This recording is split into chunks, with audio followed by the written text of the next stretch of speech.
Boom. What up, fam? Anthony Dream Johnson here today, founder of the 21 Convention, 22 Convention, 21 Studios, 21 University, co-founder and CEO of the Redman Group, president of the fucking Manosphere. Here today with episode 124 of the Redman Group, the masculinity of politics. I'll be joined by three amazing guests, maybe a fourth throughout the show. And it's going to be a very good time, very good chat, and discussing the very obvious shit show that we're seeing in American politics right now. It's going to be a lovely chat, very lovely time. Before we get going, word from our sponsor, 21 University. Boom. There we go. You can go to 21university.com right now to get early access, ad-free, censorship-free to all videos from 21 Studios, including the 21 Report you see there from Pat Stedman and George Bruno. New episodes of the Redman Group Live we filmed at 21 Summit. New speeches coming out from 2020. New speeches from 2019. We still haven't published on YouTube yet. A lot of good stuff. And make sure you check out the App Store on your iPhone or Android phone for the 21 University free app. Comes with a free 1-month trial to the university, and you don't even need an account to actually use the app. You can watch some free speeches from speakers who've died, guys that we have eulogized, I think would be the right word, because they spoke and now they're dead, so the speech is always free, no account needed. With that said, after you get your 21 University app on your phone, please come back here to the Redman Group and welcome Michael Foster, Pat Stedman, and Mr. Steve Brule, all returning guests to the show and alumni speakers of the 21 Convention. Welcome, boys. What's up? Hey. What's going on? Great to be here. Great to be here. Oh, yeah. What's going on? Yeah, I mean, holy shit. Not too much, The news has been pretty quiet lately and all that, So who wants to kick this off? The floor is open to anybody who wants to just run with it, because son of a bitch, this has been a pretty wild week. Well, I'm happy to jump in on that. As we just about started this, we found out about an hour ago that Joe Biden officially was declared the winner by the media as the president of the United States. I tweeted this out right before we started, but this is like absolutely hilarious to me. And I know people they don't get it because they still, for whatever reason, even people who know the media has been lying for the last 4 years, they still get themselves in their panties in a twist when they hear this. They are so backed into a corner right now. They know that we have so much evidence on them of committing fraud, from manipulating early vote totals in computers, from, of course, printing out fake ballots and stuffing the ballot boxes afterwards, from registering dead people or from voting for dead people on the rolls. I mean, the amount of fraud is so unbelievably overwhelming. Yep. And so they're in their last position right here, which is that, it's all chips and on a bluff. They don't have any cards. They're just going to say, all right, well, we're going to win this. And they're going to hope that they can use the public intimidation. The purpose of them doing this right now is to try to have the public believe that Biden won. And then they can justify sending their brown shirts out onto the streets to harass and terrorize things. They're probably going to try to take down the power grid at some point in the next week or so. But none of that stuff fucking matters, because in the meantime, you have the evidence going to the Supreme Court and you have an enormous case being built. So you guys know, you've been seeing me the last couple of days here. I'm really just blown away by how weak so many people in the manosphere are, mentally just completely weak. And they cannot handle the fact that something that was entirely predictable is happening. Can't handle the moment. Yeah, I got to say, Pat, I love your show, man. You and Tucker Carlson are my favorite shows to watch, dude. I call it the Pat Stedman Show. Yeah. Appreciate that. Michael, Steve, you want some opening comments on what you've seen over the past couple of days in American politics?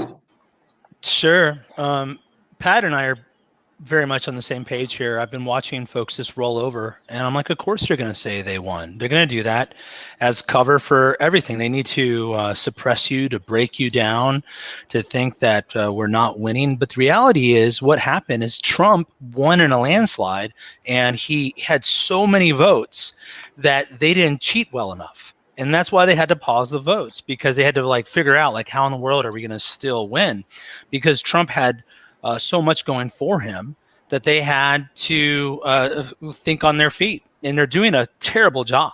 Right? They're going to get caught. They're leaving footprints everywhere. And it's crazy. We've got all sorts of whistleblowers coming out saying, yeah, they're telling us to, date these ballots. And there you've got how many votes where it's just Biden and they're not voting anyone down ticket. Yep. They're going to be able to uncover this stuff. And this is what Donald Trump is made for. I don't know. Yes. He's made for political drama. He's made for lawsuits, and he can't be ashamed. And that's the thing. Even though I don't agree with a lot of Donald Trump's morality, the thing about him that makes him there's a lot of things that make him powerful for right now, but these guys that try to silence you by shaming you, that doesn't work on Donald Trump. And that's exactly how they've silenced the Republicans in the past. And so Donald Trump's like, yeah, that's who I am. He just keeps on going. And I've had people trying to shame me. Oh, so you're going to vote for a guy, would you want your daughter to marry Donald Trump? Like, I would want my daughter to marry someone with his level of masculinity, but I'd want him to be more moral. But no, what does it have to do with anything? This is the party that wants to shut down the economy. This is the party that wants to shut down churches and say they're unessential. This is the party that wants to deplatform everyone that disagrees with them. This is the party that wants to take your kids away from you via CPS, let them be raped in the foster care system, intense abuse. And then when that kid has issues and says, hey, I think I'm a chick, let him have his genitals surgically removed and given estrogen. No, I don't want these people in power. They're terrible, terrible people. Yeah. And we're seeing them terrible by trying to steal the election. Trump is standing against that. So whatever you want to say about his economic policy or this policy or that, he is one of the few things between us and people that are absolutely insane. Yep. And so thankfully he'll stand his ground. He won't be shamed into silence. And we should have more of that fighting spirit. But people are used to getting their butts kicked. They're used to being losers. And you just see it online like, oh, it's over. Like, because CBS says, what are you watching CBS? Who cares about CBS, man? Most of the manosphere seems to support Trump and stand with him now pretty strongly, but there is a wing that's weak. And I think that's why they also suck with women. Yeah. Whatever is going to happen is going to happen. I have my own beliefs about it, and everyone here does too. And I'm very confident that it'll turn out very, very well. But at the same time, these guys they're such pushovers based on basically bullying by the media. This propaganda is a form of bullying at a really high level in a really dangerous way. Mm-hmm. And they bend so easily to it. And that's why women walk all over them too. And that's why they suck with women. Women hate that and they don't respect it because it's dangerous to breed with you if you're that huge pussy. They have a pussy. They don't want a pussy. You know what I mean?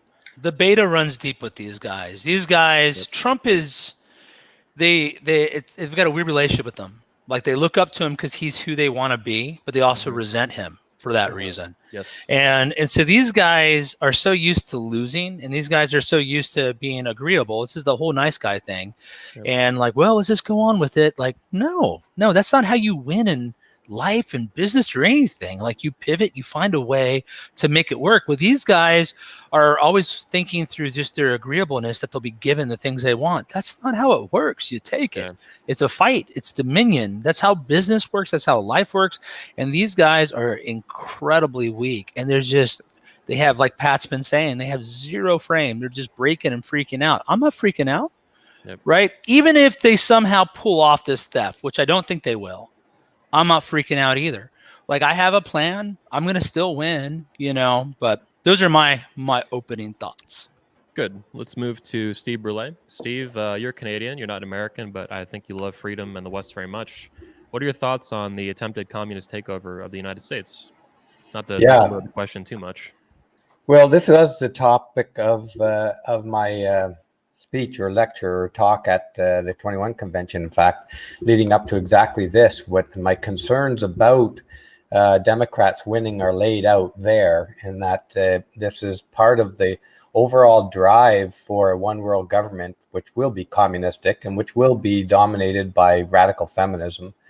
So, and there's a lot of things to be concerned about in that. And one of the things that strikes me right away is about this election is that whether or not these lawsuits succeed in revealing voter fraud.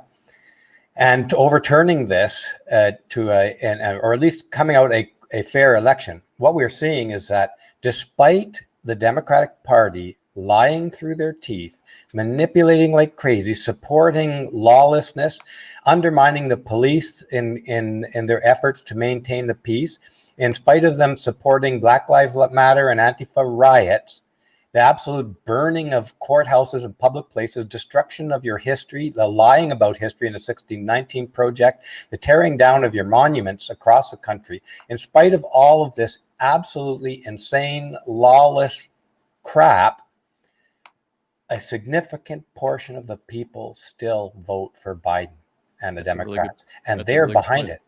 That's a really good point. Well, thank you. You've got a big problem there. But there's a couple of other points I just want to throw out for discussion.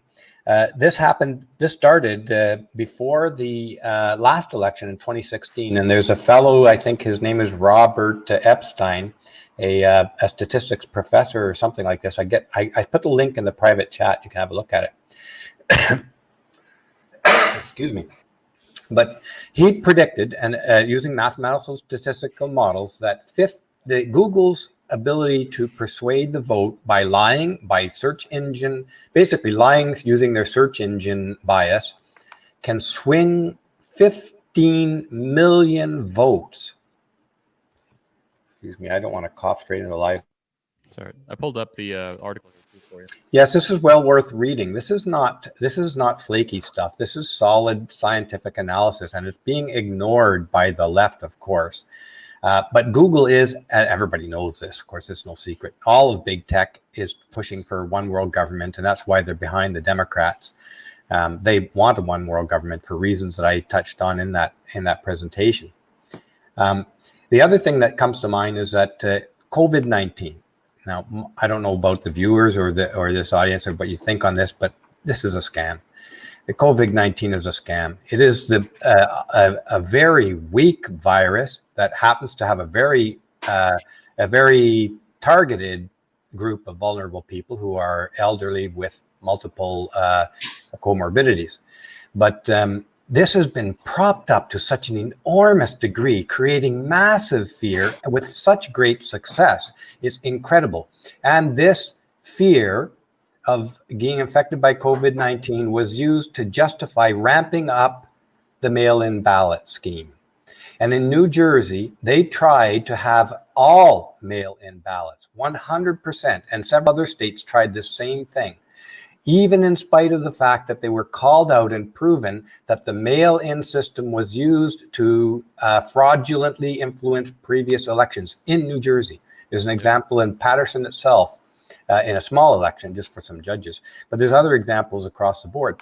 Also, a point of note, in 1864, the Democrats tried an elaborate scam using mail-in ballots to prevent Lincoln from being reelected.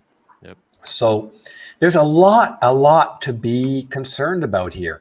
So we have to encourage the lawsuits to go forward and for the truth to come out, and then we're all going to have to live with the truth. I'm not convinced we're going to get the truth out. That's my biggest concern, and that's because the Democrat Party is the party of liars, cheats, and thieves.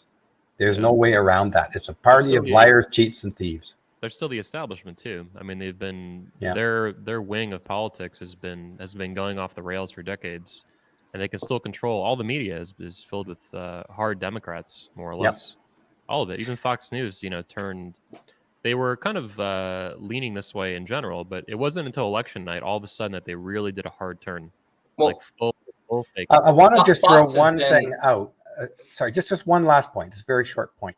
The point of view of a Democrat is results. So it doesn't matter to them. The end justifies the means. Yes. It's the opposite with Republicans. Republicans have an ethic of personal responsibility, and that prohibits you from going. That kind of ethic prohibits somebody internally from going down the road of the end justifies the means. And this is a fundamentally different worldview that we're dealing with.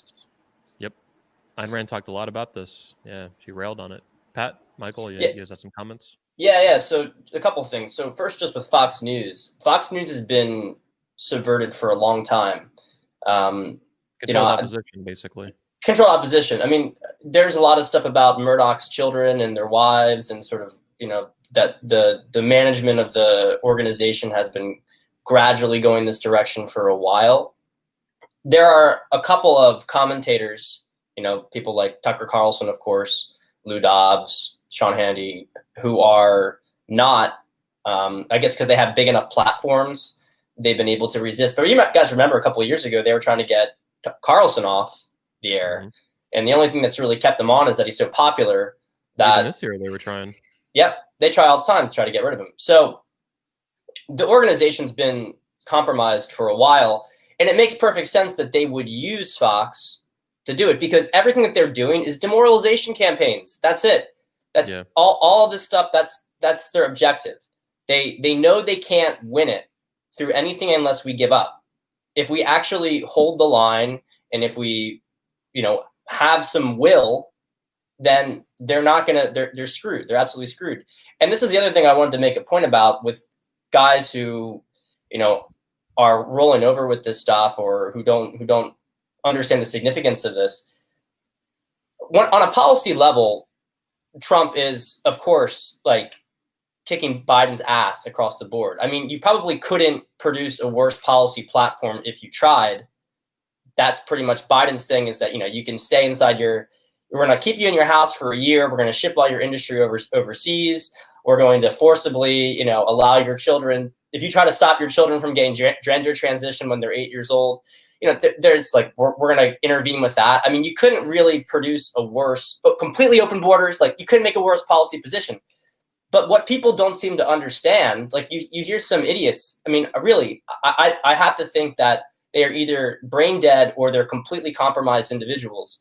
Talk about like, well, Republicans will be able to, get back in the midterms and run against them on. It's like, what world are you living in? Do you have any idea what's going on right now? Like, even if this has nothing even to do with tax policy, even though Biden will raise your taxes, that's not the issue here. The issue is that it's a communist revolution of the country. They are trying to completely destroy this country. You steal an election, you stuff ballots. Where do you think, what do you think happens in the midterms? You don't think they're going to just do that in every single election? You don't think they're going to just pack the courts? If a sitting U.S. president can be removed through a legitimately fraudulent election, there's nothing to stop them in the future. Of course, like they're going to steal it in 2022. They'll steal it in 2024. It's like an abusive relationship. If your wife, if you have a wife and she cheats on you, what's going to happen in the future? She's going to keep cheating. If you let your spouse, husband or wife, hit you with a closed fist, what's going to happen? They're going to keep fucking hitting you. When you let a pattern of abuse start, when it's so egregious, this isn't like a little fight, like you're saying. It's not like, taxes higher or lower. It's a sitting U.S. president being fraudulently removed from office through election fraud and errors and glitches and all this bullshit. This is really serious. This is the unseating of a commander-in-chief of the military of the most powerful country in the world through like seriously fraudulent means. This is massive.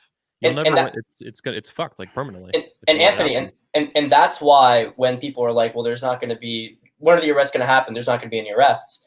If you like tamper with like a couple ballots, you'll get sent to prison for 20 years. Like, this is, I mean, I think we can debate about the details of, how much stuff was like baited beforehand, and, what are the methods of which, the things were baited. To what degree was this a very intentional sting operation versus something that they were expected to do and traps were set? We can debate about that, but it doesn't matter. The enormous amount of fraud that's been committed, and that's provably committed. Yep. I mean, these underlings, these who have been sent to do a lot of the manual work, they're going to flip when they realize that you're going to go to prison for life for this. And they're going to be like, oh no, this guy told me to do it. It's like, all right. You're just coping, Pat. You're just coping. I'm just coping, right. We gotta pause here. We gotta bring in the Sultan. Welcome, the Sultan of Silver, George Bruno. How you doing, sir? Beard. Hey there. Yeah, beautiful beard. George, you want an opening monologue here for what your experience has been with the American political system past couple of days? What are your thoughts on that? How's your experience been? What are your feelings? Facts don't care about my feelings. Let me put it that way. You are entitled to your own feelings, but you're not entitled to your own facts. That I kind of live by that. I was a fan of Trump in the 80s. To me, he's not a reality show star. Like everyone said, I can't believe you have a reality show star as your president. I'm like, fuck off, asshole. Trump was fucking building shit and creating jobs and babies long before he was on TV. Okay? So this man is not used to losing. He plays to win. He's not a reality show star. He's not a fucking politician. He plays to fucking win. He doesn't know how to lose at all. I have zero worries. This man is not going down. He will take this to the Supreme Court. I hope he takes it past. I hope he does whatever it takes to stay in office, to be honest. I made that announcement on my Twitter the other day. Yeah, I believe that. I do not believe, like, for instance, New York Post, yesterday? A downcast Trump speaks to the media. I'm like, oh, will you fucking just stop it with this downcast bullshit? Stop it. He's not downcast. He's playing you like a fucking fiddle. And right now, we said this 4 years ago. The guy plays 4D chess and he's 5 moves ahead of you. He doesn't. Politicians play. There's only 2 options with politicians, and that's win or lose. Okay? He's not a politician. Okay? He's not done draining the swamp. I think he's got to get over this hump, which he doesn't view it as a problem. He views it as a challenge. And that's what all positive people do. They don't call their problems problems. They call them challenges, because it's something that, in other words, this threw a gauntlet down for him. This is not like I guarantee you he's not losing sleep. I guarantee you he's not losing sleep over this. This man is energized by this crap. Energized from it. He loves so fighting.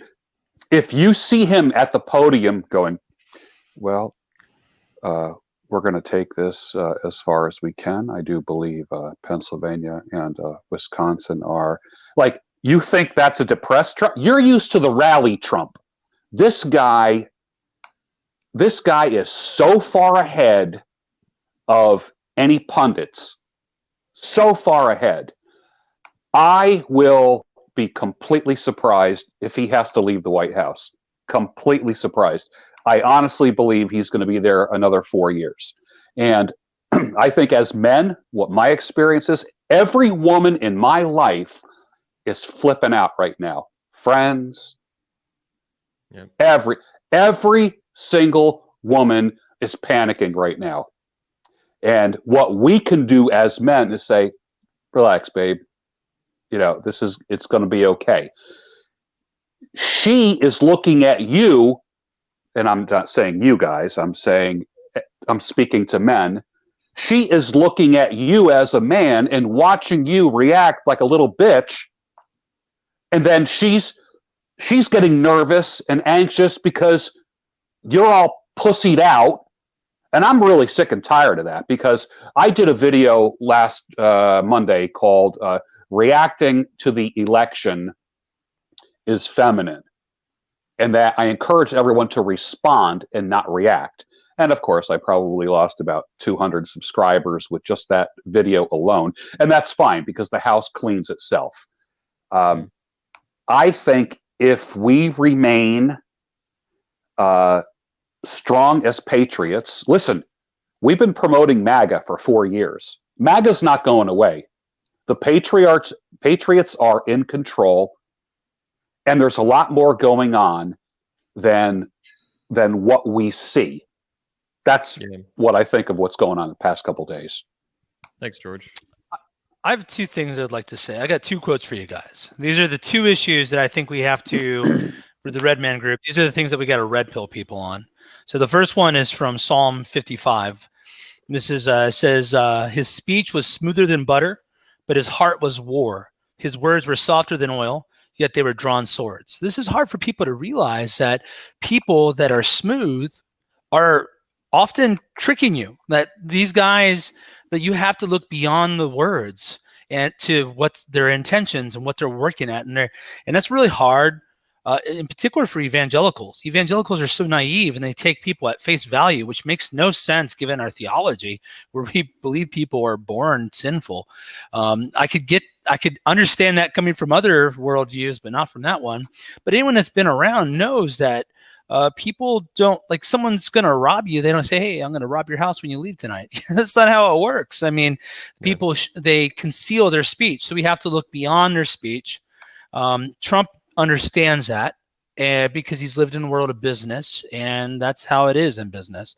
So one, we have to help people see that the media is lying, and that you have to like actually look beyond the words and not fall for smooth, flattering words. And the other one is from a really good political commentator, Victor David Hansen.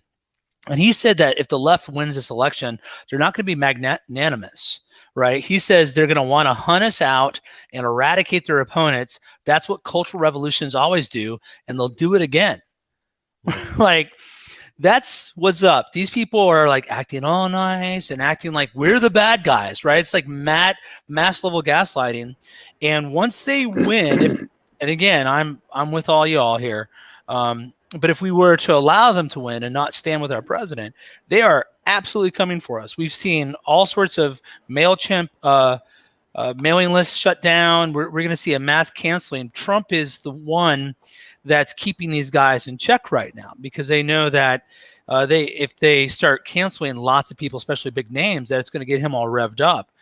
So these are the things that we have to open people's eyes up to. Yeah, exactly what this crazy chick's talking about. Coming out after us. Is this? Are you going to surrender to these people? Let's be more specific too. There's another link around her Twitter, and it was getting promoted around elsewhere. They were building a huge list of Trump supporters to go after. That's right. To de-Trumpify America. It was huge. They had before they pulled it. They warned us about this when they started the cancel culture in general. Yeah. So this should come as no surprise. This has been growing for 10 years in our culture, and it's been growing from these very people. This idea that you have to shut down and cancel people who disagree with you. That's exactly what they're doing. And it does. These things all have a trajectory. They have a momentum about them, right? Like you were referring to, Michael, that they get to one point, you think, okay, well, it won't get any worse. No, they have a momentum. They're going to keep going in that direction. And the end point of that direction is not just to silence you and kick you out of society. It's to take away your life. You know, that's the end point of these kinds of authoritarian, totalitarian movements. I think the end point is they either want you to think and act exactly like them, like a zombie, not a sheep so much as a zombie. Like, if you don't think like them, then you have to die. That's where this is going. They want to control. They don't want to just control your life and what you say. They want to control what you think. They literally want to control your internal thought process. It's insane. It is super Orwellian and super dangerous. It's exactly like the USSR and Nazi Germany. It's a spiritual warfare. They want us to worship the government. And so all of us here fall different places, but we all will agree we're not worshiping the government as God, right? That's not happening. And that's what they want to do. And the opportunity that we need to see, this is a chance to wake people up. It's in their face. This is a chance to not be the guy like, see, I told you, that's not this time. The time is like, this is what we've been talking about. Do you see it now? And then we can like motivate. So the good part of MAGA is people that don't buy into liberal narratives anymore. We can add to that number right now because they're so sloppy and they're in our face. And if we just keep staying strong, people are attracted to strength. People are looking. You got to be the alpha that betas go around. We got to give them shade. We have to help lead them, and with the hopes, unlike some of our critics who want to keep them weak, we want to move them from being that weak man to being a stronger man. This is a chance to give those guys the guts that they're lacking. Yeah, and you see the same phenomena, I think, in the manosphere that you see right now in the wider, not the wider, but the Republican Party and all these dudes, right? The rhinos versus like the hardcore people, the MAGAs and whatever. The manosphere is kind of the same thing. You see guys who kind of LARP masculinity, they role play this stuff. And I know some of these guys in real life, and they're just total frauds, like total fakes. And it's super. But online, there's other guys too that are much more masculine that I know in real life too, like you guys. And there's a big difference between those two. There's real integrity versus like this fake front. Yeah, so seeing it in the GOP right now, the Republican Party, is pretty interesting to watch. It's the same dynamic playing out, the same battle. It's like these fakes and these phonies and these frauds and these rhinos, and then people who are actual patriots and actually believe in limited government, actually love the founding fathers, and they're not just giving lip service to it on occasion or just outright denying it. They really believe in it. And the manosphere, it's the same thing with masculinity. It's guys who really believe in masculinity and really believe in, reality, really care about the truth, versus people who will just role play this stuff and try to bully people around with it. Truth with a capital T, that kind of bullshit. So yeah, it's fascinating right now to see all this stuff, man. It's a propaganda war and a psychological war. And he called it a spiritual war. I mean, I'm down with that too. But yeah, it's a war of words and a war of minds right now. It's a whole MAGA right now is what's going on. MAGA is bigger than Trump. That's true. It's much bigger than Trump. But my concern about that, though, hang on, is that it will never have a chance in the future if Trump loses this election. This is massive. Like, if you can steal the MAGA, he's definitely the MAGA king. We could call him that, right? Psychologically, and the founder of it in the modern form, even though it was said by Clinton and Reagan and stuff. If you can remove a sitting president through legitimate election fraud in a general election, that's a banana republic. We no longer live in anything resembling a constitutional republic at that point. At which point, I think you need to defend the country from domestic enemies. That's where this is heading at the end of the day. Yeah, and I mean, I'd like to say also, I don't think that they know they're not going to win this. Their hope is just to turn it into some sort of civil conflict, and that delegitimizes Trump's presidency, because they know Trump's not going to give it up, and they know that if he doesn't give it up, especially because he controls, Republicans have a strong majority on the courts, they know they're not going to win this stuff. But the point is to create as much confusion as possible that it seems like Trump doesn't have a mandate. That's the thing that people don't get. I mean, they don't understand what their playbook is. They don't understand the enemy. They keep saying like, oh, it's going to be fine. We'll just get it next time. We'll keep, fighting with this in the future. It doesn't work that way. They don't even believe it themselves. Yeah. They're just hoping that if they can create enough conflict here, then China's going to have massive, massive advantages. Like, you'll probably see them attack Taiwan, because the U.S. is going to be basically distracted in some low-scale civil war situation. But I want to emphasize this over and over again. Trump has the evidence. He has the control and support of the military. He has the courts. And he has the majority of the population, overwhelming majority, if you actually get into the details of how he won this election, like the popular vote margins that existed prior to fraud. Yep. And it's the heavily armed part of the population. Okay, so wherever this goes, like, people, it's completely psychological. That is the only advantage that they have, is they have the propaganda mouthpieces, and they have social media. It's the same thing. To add to that, Pat, too, you can tell that even the GOP knows this. And I'll give you a little bit of evidence. Is Donald Jr., he only had to put out one tweet to say, where's the GOP? Where are these guys at? Where's the 2024, president? And people reacted, right? Lindsey Graham gives them 500,000. These guys know this is not over. These guys know that, because those folks, they like Trump as long as he's useful. And if they could be done with them, they'd be done with them.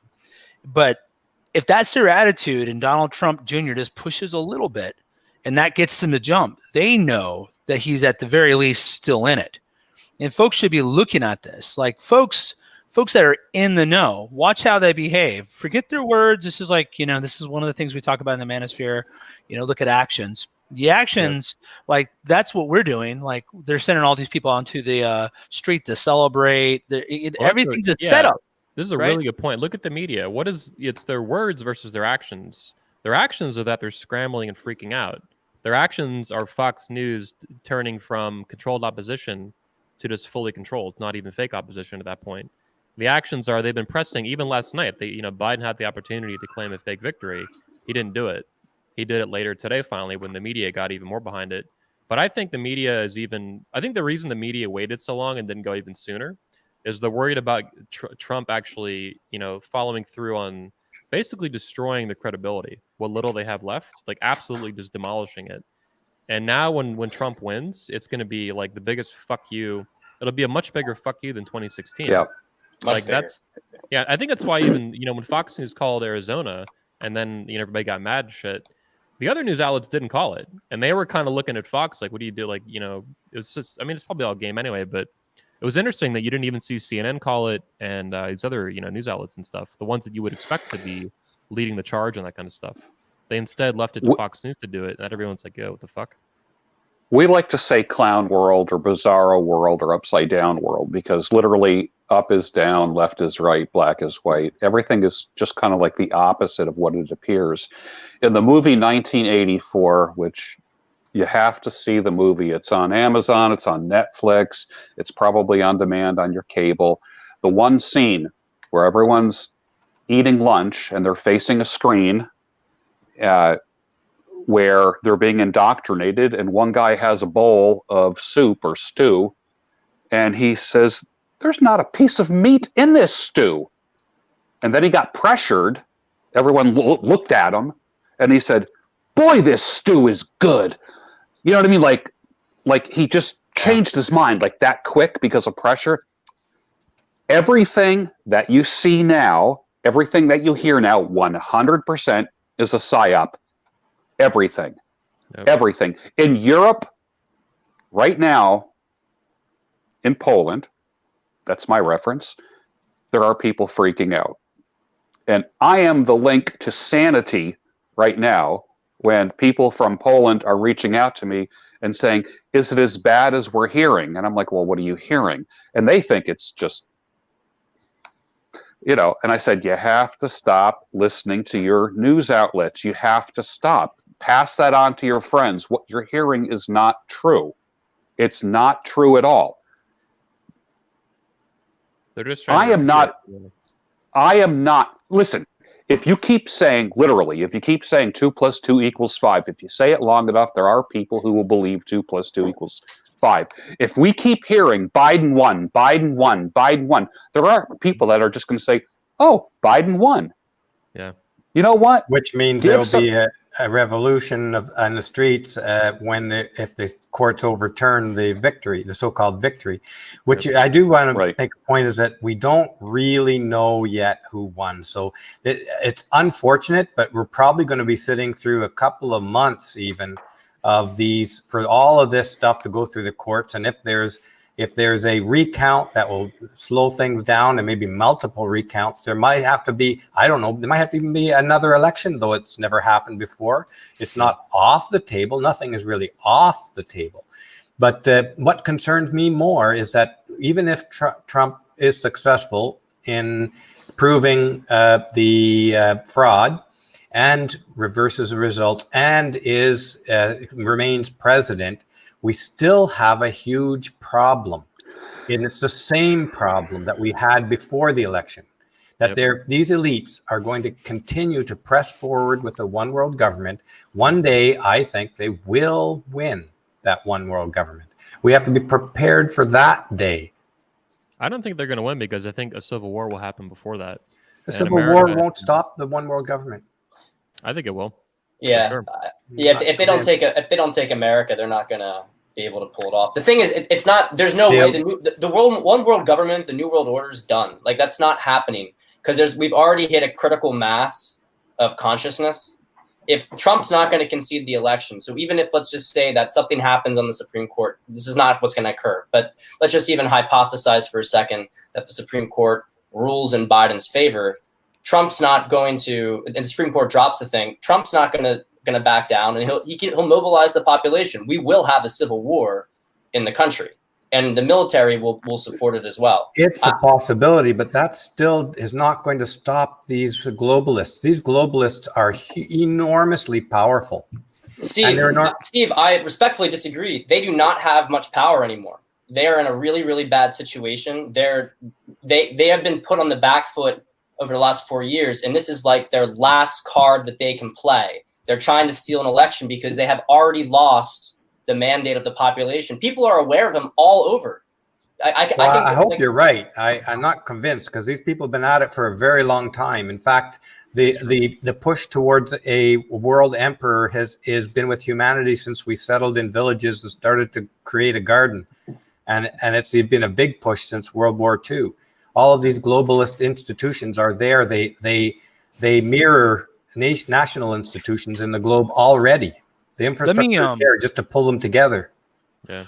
I'll give you a positive part of this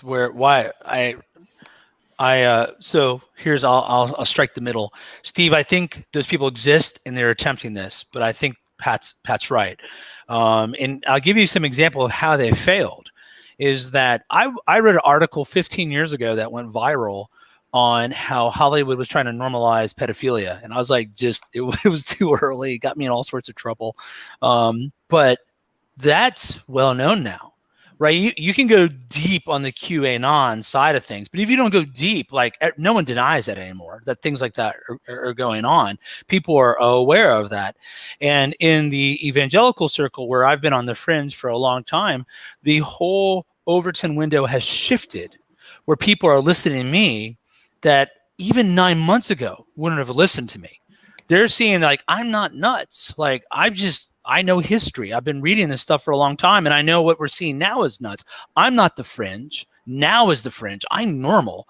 And these people are suddenly opening up to it. So we're watching to continue the theme, the huge portions of the population be red pilled in different segments. And for that reason, I think these guys have made a massive mistake. I think they went too hard, too far, and it's going to blow up in their face. And everyone's like, well, I don't know about that. Why? Look at it. Look at all this evidence. It's all right there in front of you that this is not going to work out. Like, we all know exactly what states they did it. We're starting to know exactly how they did it. And we have a president that's not going to roll over. Why won't we win? Because other things are corrupt. Well, if you have that loser mindset, roll over and die. That's what I would say. But I'd like to add one thing in there, sure. though. I don't think it's a loser mindset, what I'm preaching here, if you will. I didn't mean that totally. Yeah. No, but no, that's okay. That's okay. I believe in making your most accurate assessment of what you think is coming and then preparing for that. And although I believe that we're going to have to face a one world government, it's not going to last forever. It will fall apart, or it will be defeated eventually. But I think that the will amongst the people to live with self-determination is not there strong enough yet. They'll have to see what it is really like to live under total world domination before people will rise up and fight back for their self-determination in a nation state type format. I have a little bit different take on all this. So regarding with what Steve just said here, I don't think it's impossible for a new world order, one world government to take over. I do believe Trump is going to win this current battle, and I think America is on a very positive path still. So I'm not convinced that what Steve is saying is going to happen, nor am I convinced that it's impossible. I think that would be very naive to think that that this battle is unlosable. Just as naive as to say it's unwinnable on the short term and the long term. And I think Steve is mostly focusing on the long term, bigger picture, which is a separate issue sort of from the short term major battle that we're facing right now and that we're seeing go down in front of us. My concern, if a NWO one world communist government ever took over, which I think is the plan and it's what they want and it's what they've been fighting for, is that you would not see. I don't think you would see what Steve is saying. I think you would see genocide. I think you would see the next dark age get ushered in. So I think that's what we're facing: is the next Enlightenment or the next dark age. And what is Agenda 21, 2030, all this crap? They always say it's always about killing billions of people, and I believe that. That's what they actually want. They want to kill, just like in the last century. A couple 100 million people were killed by their own government in the 20th century. 250 million or something crazy like that. Not victims, not combat deaths and wars and stuff. They were actually killed by their own government. Germany, the Soviet Union, China. China alone killed the communist government. They killed, 54 million people? Minimum. I mean, it's insane. And we haven't seen that level of genocide yet this century, but I think that is what's on the table at a bigger scale if this stuff isn't stopped. So my concern is that if they got that, you would just see the next dark age for a couple 100 years. It wouldn't be like a battle. It would just be, that's why it has to be stopped through any means necessary. I still see the U.S. as the beacon of hope, regardless of which way it goes. I think that, I don't have to keep repeating myself on the one more government thing, but what you have that's unique in the U.S. and what is important is written into your Constitution is your right and duty to bear arms and rise up against internal threats. That is an American mindset. Even though some of these leftists have lost their way, they're Looney Tunes, they think they're going to have a fairy godfather who's going to take care of every need in their lives through their communist government. There's enough people who still hold to that American ideal of self-determination and refusal to submit to a oppressor from outside or in. And you're well armed. Yep. That is really hard to change. It was the reason the Japanese didn't invade, because every house has multiple guns. So that's where I see the holdout for hope for humanity, that very fact. Yeah. Just to clarify too, I think short term, I'm very positive. Long term, I think there's much conflict and crisis for us to go through. So when I was talking about a one world government or whatever, not having victory, I do think Trump will win this. Long term, moving forward, I expect us to balkanize, frankly. See, I'm the optimist here. I think that after this stuff comes out, I mean, everybody's focused on this right now. Everybody is completely focused on this election, and they're focused on what's going on. And right now, because the media said all this stuff, the media has declared, that said Trump, that there's no evidence of fraud and that Trump just won't concede the election. Everybody's going to be paying attention to the Supreme Court. And they're going to be watching the entire evidence of this. And everybody's eyes are going to be glued to it. And you are going to see tons and tons of people within big tech, within media organizations, and of course, within the Democratic Party, go to jail. And we already had a bunch of people wake up from the COVID bullshit, which is still ongoing, but a lot of people woke up this past spring because of that. This is going to create a whole nother second wave of awakening. And I really believe that with the disclosure that's occurring, by spring of next year, you're going to have a solid 75% of the public, maybe even 80%, are going to be deconditioned, deprogrammed. Sounds like an American spring, Pat. That's what it sounds like. I think it's going to be an American spring. I think that Trump has had to walk a very thin line with this. And this is what people don't get. People will say with Trump, well, why didn't Trump do this? Why didn't Trump do that? Trump could have been very brute force and blunt about this stuff. And he could have, brought us to a civil war, and then we would have had balkanization. And he would have had, people who supported him, and there would have been people who are still programmed. But the entire purpose of being patient, he's been giving them enough rope to hang themselves, and then creating the opportunities for people to pay attention to it. Like with COVID, like with the riots, people were like, the riots are going on in the cities. Why doesn't Trump put it down? He wanted to let people see and develop their own opinion about the riots rather than fall into the predictive programming that the media has put out about him being a fascist. So I'm actually very optimistic about this. And I think that a lot of people, people have been paying attention to the ballot stuffing. They've been paying attention to the stuff that's been going on. And even if they supported Biden, there are a lot of, centrist Democrats who are very uncomfortable with what was going on. They're very uncomfortable with the entire process. They might be like, okay, well, I guess I'm happy Biden won. But they were a little bit unnerved by what was happening. And so once that evidence comes out, you're going to start to see people bailing en masse. Yeah. I think what's amazing with Trump, I mean, my confidence, I have a very high confidence in America and our legacy and our momentum. We have a tradition of freedom in America.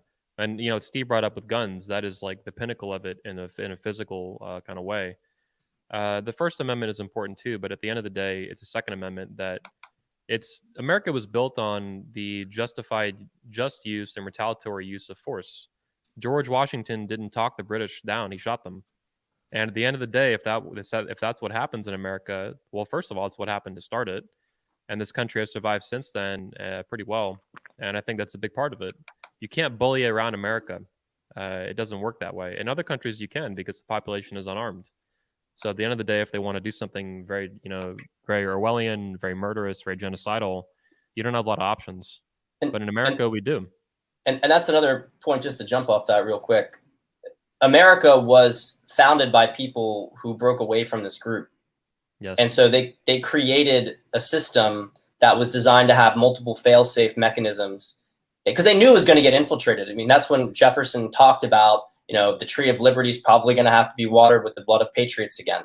And so they created two, bicameral legislature, which had a third of power versus the president versus the courts. And then they had, freedom of speech and then the right to bear arms, because they knew that even if you infiltrate every single layer of the government, the population's armed, then they can't do it. Then you can take it up by those means. So this was something that's been, they've been trying to do this for a long time, and they've been gradually sinking their teeth in. As Steve was saying, they have had complete power for a very, very long time. But in the last couple of years, it's been, especially, there have been people who have been waiting to deal with them, waiting to, seeing it get worse and worse. And I very much believe that we're in the end game for them.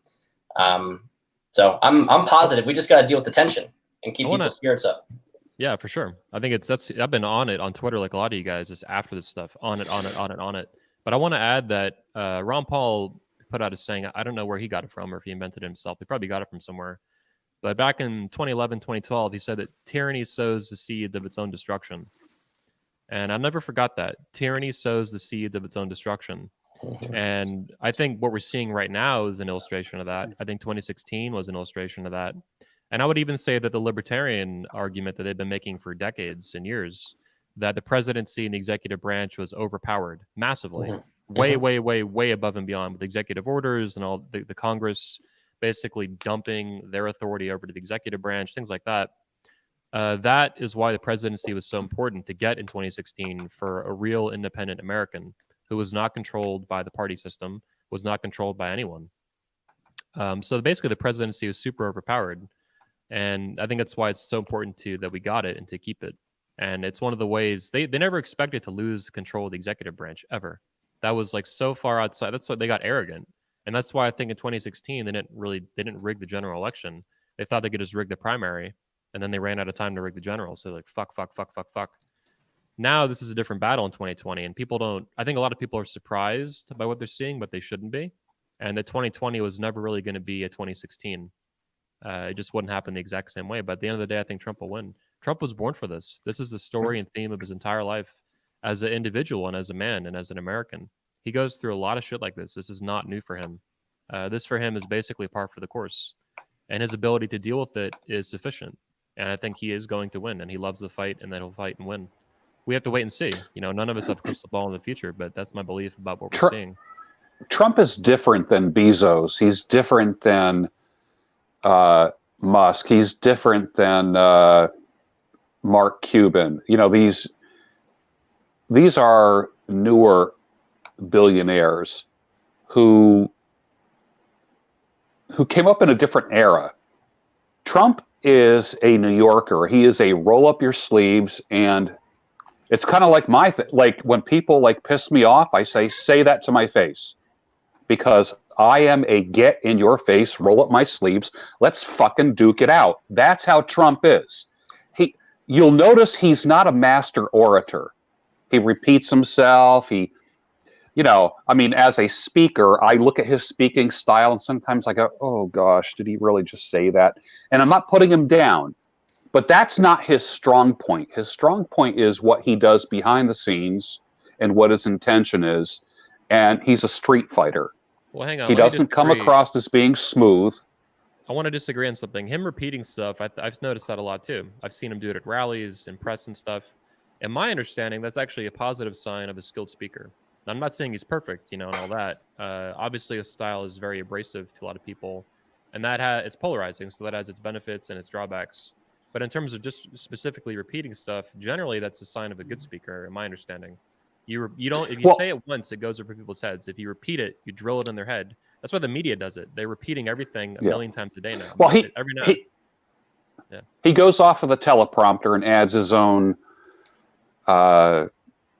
you know, he adds his own comments. I mean, there'll be a sentence that he reads off the teleprompter, and then he'll go off of that and just give his own like little commentary, which I get that. I understand that. And I think that's what a lot of people, that's where a lot of people accuse him of double speak and this kind of stuff. But the reality is, he comes from an America that's different than what's going on right now. Yeah. This guy shows up at job sites with a hard hat on. That's how he bought real estate. He's not a digital wizard. He's old school. This guy is not the like the new billionaires are. To me, they're just video gamers as far as I'm concerned. Trump is a roll up your sleeves kind of guy, and he's a brawler. And that's what he does. When he was doing the whole WWE thing, that to me, that was just kind of like a humorous picture of what he really does in real life. There's a reason why Vince McMahon would have Trump on Friday Night SmackDown or whatever it was. It was a metaphor. Why didn't they have on anyone? Can you imagine Bezos going on WWE? That ain't going to happen. Yep, there's no masculinity to him. Pat, did you have a comment? And Cuban is nothing but just a little bitch. He tries to control people with anger and smarminess, and that doesn't work. He doesn't produce. He just has a bad attitude. Most there's just fake and controlled. Pat? And there's a thing I'd say about those people is that a lot of them hate Trump because they're compromised themselves. They took deals. They got blackmailed. They decided to take the easy, or they're in on it. But I mean, when we look at the number of truly evil people who are involved with this group, it's not a huge number. There's not a huge number of people who are on the inside, but they blackmailed and corrupted an enormous amount of other people. And those people hate themselves. They hate themselves because they know that they're weasels. They know that they have no backbone, that they basically sold out to try to be comfortable. They sold out to evil in order to be comfortable. And so Trump triggers in them not only because Trump is much more masculine than them, but they also know that Trump had the courage to do what they couldn't do. And you see that, Trump has pulled some people who were a little bit afraid. He created, gave them more courage because courage is contagious. But a lot of these people, I mean, whenever you see them say something, it's just a complete tell about their own involvement in the schemes. And that's the thing I'm looking forward to is you have all these people who produce the same shit over and over again, and they're promoted by the platforms, but they're actually they're losers. They're losers. They're not good people, and they're only in the positions that they're in because they took deals. Yeah, I think go ahead, Steve. I think one thing about Trump, first of all, this whole MAGA movement, like you presented, you mentioned earlier, Anthony, is not about one man, although he started it. I don't think we need to put all of our kind of hope in one person. What he's done is shown that there's a different way to be a politician, and you can be successful without being a career, smooth-talking, Teflon, sleazy, used car salesman politician. That you can pull off putting harsh truths right in people's faces, and you can stare it down. He's showed a new pathway forward for a lot of people. I think you're going to see a lot of new blood recognize that and start building their own courage and their own brand, radically different from traditional politicians of the past. Yeah. My concern is it's just the I think this is accurate and true what you're saying, Steve. My concern is just the inability of any of those people to win an election in the future, specifically due to voter fraud. Like if they can do it at such a high, it's because they're doing it. It's always existed. I mean, elections have probably been being stolen forever.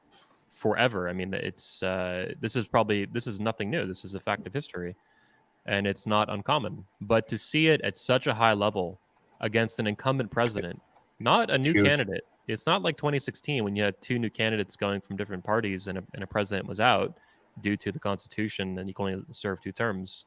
This is massive. This is a coup. This is And they're getting better at swinging this stuff. I mean, that professor's analysis of the Google shift of 15 million votes, that one manipulation alone might have shifted this election. That one manipulation, not even talking about the mail-in ballots and all the other crap that's going on. And these are people who want communism, slavery, and death. These are the people who want to now make lists. They want to round people up. They want to de-Trumpify you. They want you in re-education camps. They talk about this openly. They want you at the end of the day dead or enslaved, and that's where it's heading if we don't stop it.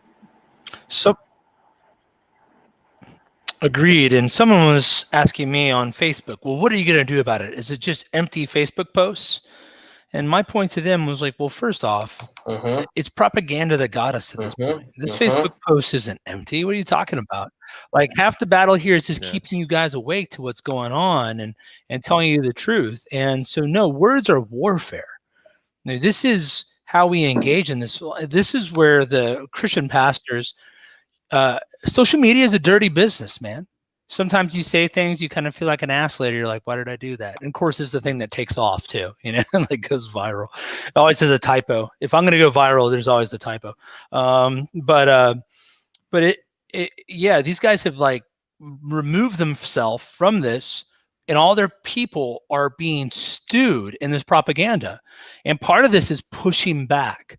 And what this tells us is that we have to, like, take election night. I was trying to find someone good to watch. And eventually the only one that was good at all was the War Room with Steve Bannon. Everything else was terrible. I watched Fox. I was like, this is miserable. And I'm like, some friend told me, hey, check out the War Room. And I went on there, and it was really good commentary. It wasn't like MAGA, MAGA, MAGA. They were very honest about what's going on. We're going to have to create, no matter what happens, why something like 21 Studios matters is that we have to create new channels of media. Media is incredibly important. And so these people that are trying to, like, again, they're trying to shame you. Oh, you're just talking about it? No, that's part of the battle. That's why they want to control it. They want to control information and the complete flow of information. That's how you enslave a population and collapse it. I mean, the media and big tech. Look at Trump's been censored like 20 times in the past couple of days, and not only him. It's spread now. It was it was mostly him a week ago or two, and a little bit of other people. And since then, it's been like it's escalated times 100. Everybody's getting censored. All these these big conservative personalities, Mark Levin, all these guys, Rand Paul, sitting U.S. senators, sitting congressmen, sitting U.S. president. I mean, this is insane. Lincoln back in the day, he ended up closing down a lot of newspapers by force. And I think at this point, I would support Trump closing down the big media right now, instantly, immediately, all of it, shut it all down. That's how aggressive they have been. They are so compromised and so aggressive and so anti-American and so anti-free speech. These people are in on it. These people are beyond shills. They've committed treason, in my opinion. They're colluding with an election fraud of a sitting of general election. It's 100% treason, Anthony. 100% treason. I mean, it's going to be provable in court that these people have taken. That there's gonna be a connection, a paper trail connection between the media outlets colluding and polling outlets colluding with media groups, with the DNC, and with big tech also being in on it to censor certain things. It's all the NSA has a dragnet. Okay, we can collect all of this information, and it has been collected. Dude, it's just metadata, dude. Don't worry. Yeah, it's just metadata. It's metadata, man. No, it's so let's pause here and let's talk about something bigger picture. Independent of what happens over the coming days and weeks, what are the odds of the United States avoiding a civil war within the next, say, 5 or 10 years? I don't know if that's even possible at this point, given how, like Steve was talking about, it's not just election fraud. Like, there's millions, in my opinion, I think it looks like there's been millions. Look at Biden's popular vote. This is ridiculous. This old decrepit corpse he got more votes than Obama did. Yeah, right. This is absurd. This is beyond absurd. You should be angry at the severity of the lie. But also, there's still millions of people that actually voted for Joe Biden. Like, holy shit. Like, Hillary, at least Hillary had ambition. At least she wanted it.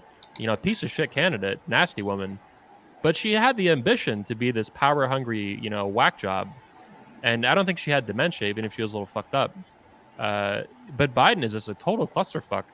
Like, that anyone would vote for this guy is pretty. They'll say the same thing about Trump, but Trump doesn't have dementia. I mean, fuck, man.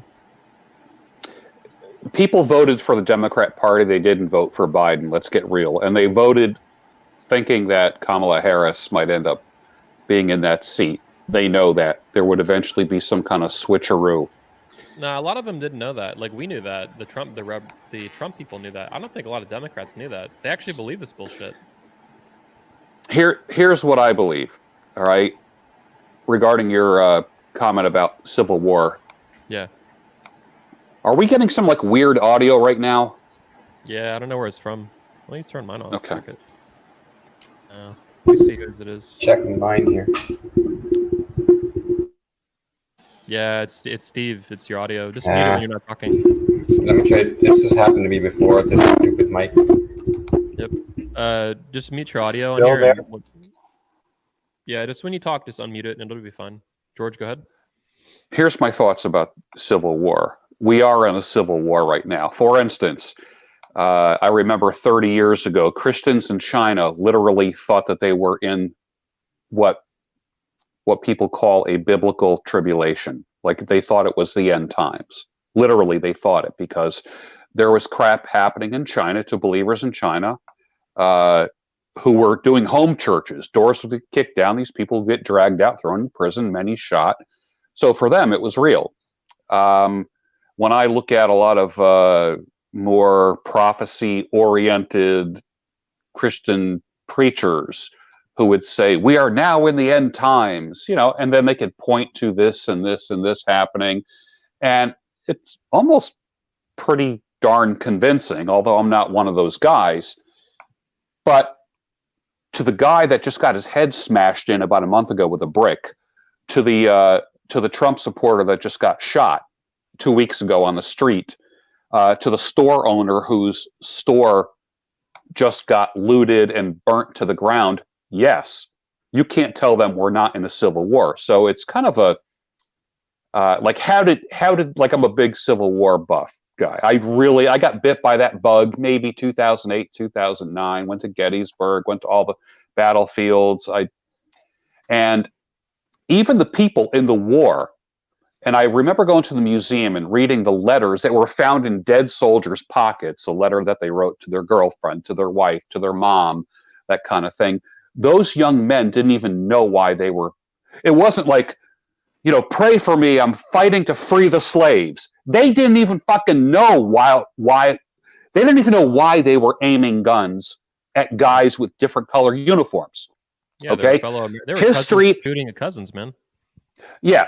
Literally, brother against brother. So what gets me is this, is that historians are gone. The media is the new historian.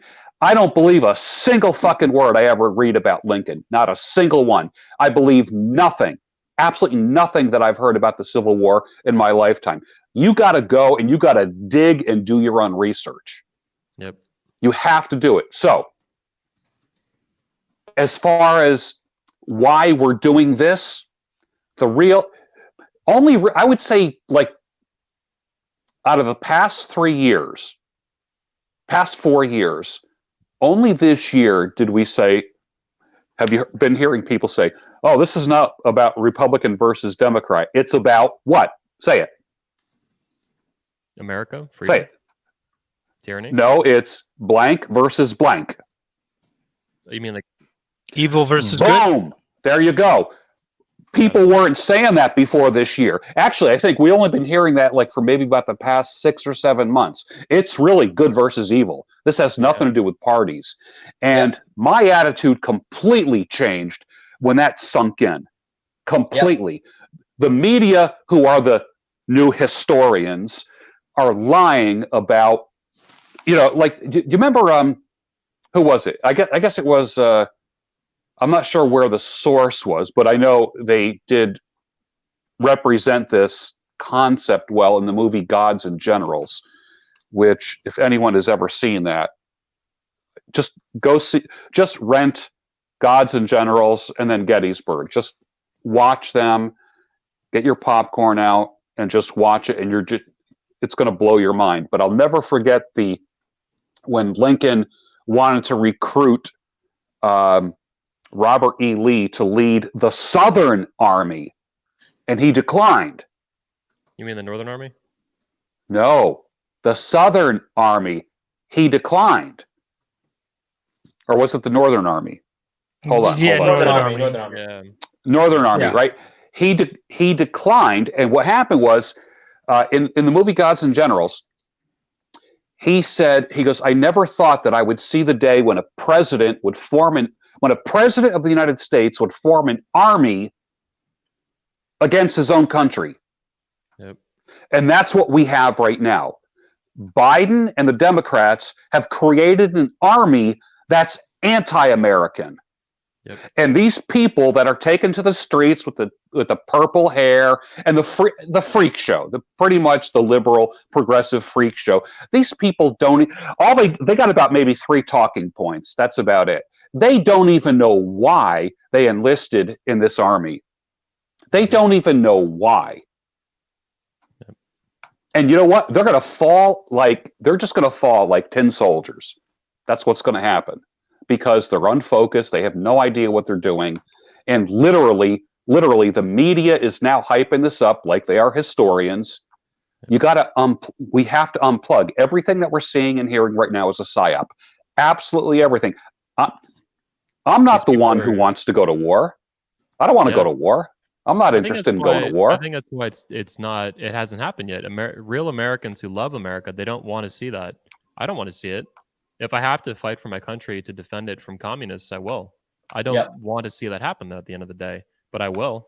I'll do whatever it takes to defend this country. I swore an oath to, like everyone else that's ever done anything like this. Foreign and domestic. That's the key. That people, every cop, every person who takes office, every politician puts their hand on the Bible, and that's part of the oath. You even have to take an oath in Florida at some voting places. I didn't see it this year, but in 2018 they had this. You had to you had to sign an oath on this, just like that. Yeah, but it's super serious. But I think it's Americans. Scott Adams talks about this. I know Pat has mixed feelings on Scott, and I'm not too far from that. But he's talked about this. Americans handled like the BLM stuff really well, very reserved. But people are fucking angry. They're fucking more angry now than they were 6 months ago. They're really angry. Everyone I've talked to, including normies that are not typically that super political and nothing with the manosphere, they're very, very, very angry. And I think the country, not only now, but in recent months and years, there's been a tipping point crossed with polarization to the point that people are saying it's good versus evil. And, they'll always, these losers, these betas will say like, oh, you're over the top of it. Oh, it's not that bad. We're all Americans, blah, blah, blah. It's like, no, communism is not American. This is fundamentally anti-American. It's anti-freedom. It's pro-slavery. It's slavery for everyone. Not based on a gender, not based on a race, none of this bullshit. It's for everyone. And then it ends up in gulags. These useful idiots are the ones driving it.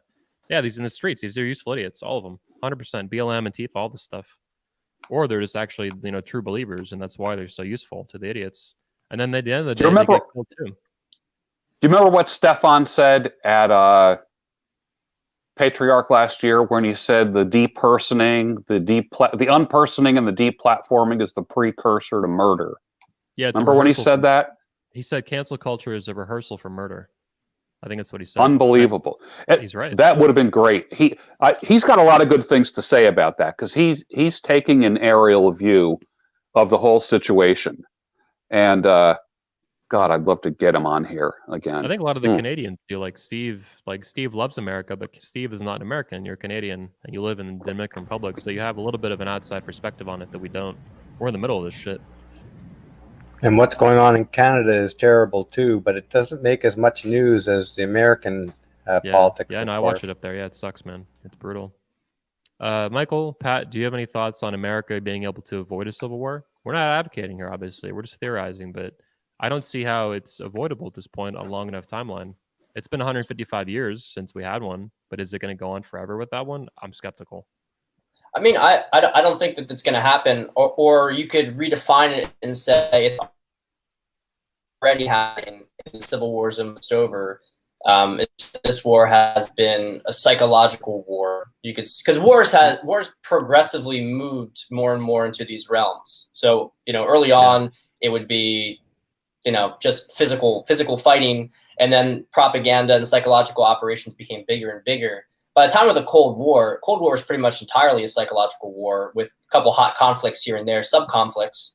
But for the most part, it remained psychological, which is one of the reasons why the military continues to transition more and more to special ops, because you need special ops in targeted strikes for specific kinetic actions. But mostly speaking, it's the propaganda outlets that do most of the fighting.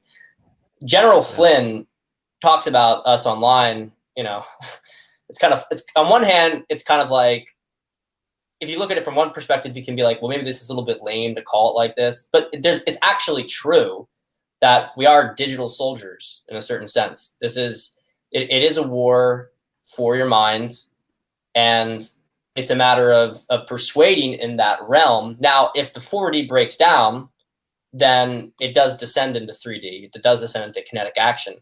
Yeah. But I don't think it's going to happen, because I really think that they've dug themselves a big hole. Even now, in terms of the truly radicalized portion of the population, there's a lot of like young women in particular who are in this, who aren't really very useful in the Civil War. But we're only talking about like 35 to 40% tops of the population that is really in this radical state. We have on our side, there are much more people who are in favor of Trump than are in favor of the propaganda, and who have not been radicalized into sort of this communist position. Yeah. So I don't think that their base is very strong. I think it crumbles pretty quickly. The people and let's also be real about what are the demographics of people who support this stuff. I mean, most of the Antifa people, I remember this was someone, I think, screenshotted this couple months back. Like, one of them had a post that said, "A fascist train today, did you?" And then they got trolled. Like, well, they didn't get trolled, actually. Their own people said, you can't be body shaming people. And, it's like, these guys are absolutely useless.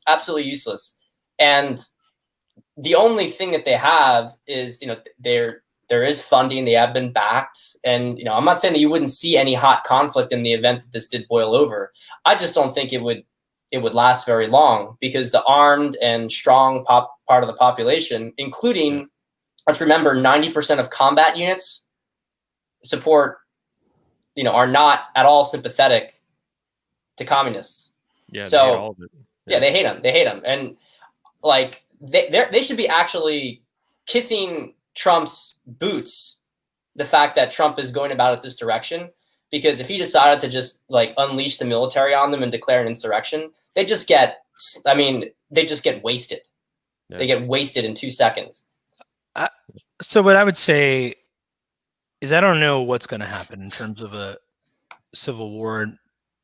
I think we should make preparations, but we should also realize how different of a situation we're in right now. So, for example, no one's self-sufficient. We can have our electricity cut. We can have our food chain cut. Our ability to communicate, we depend heavily on electronics that are easy to disrupt.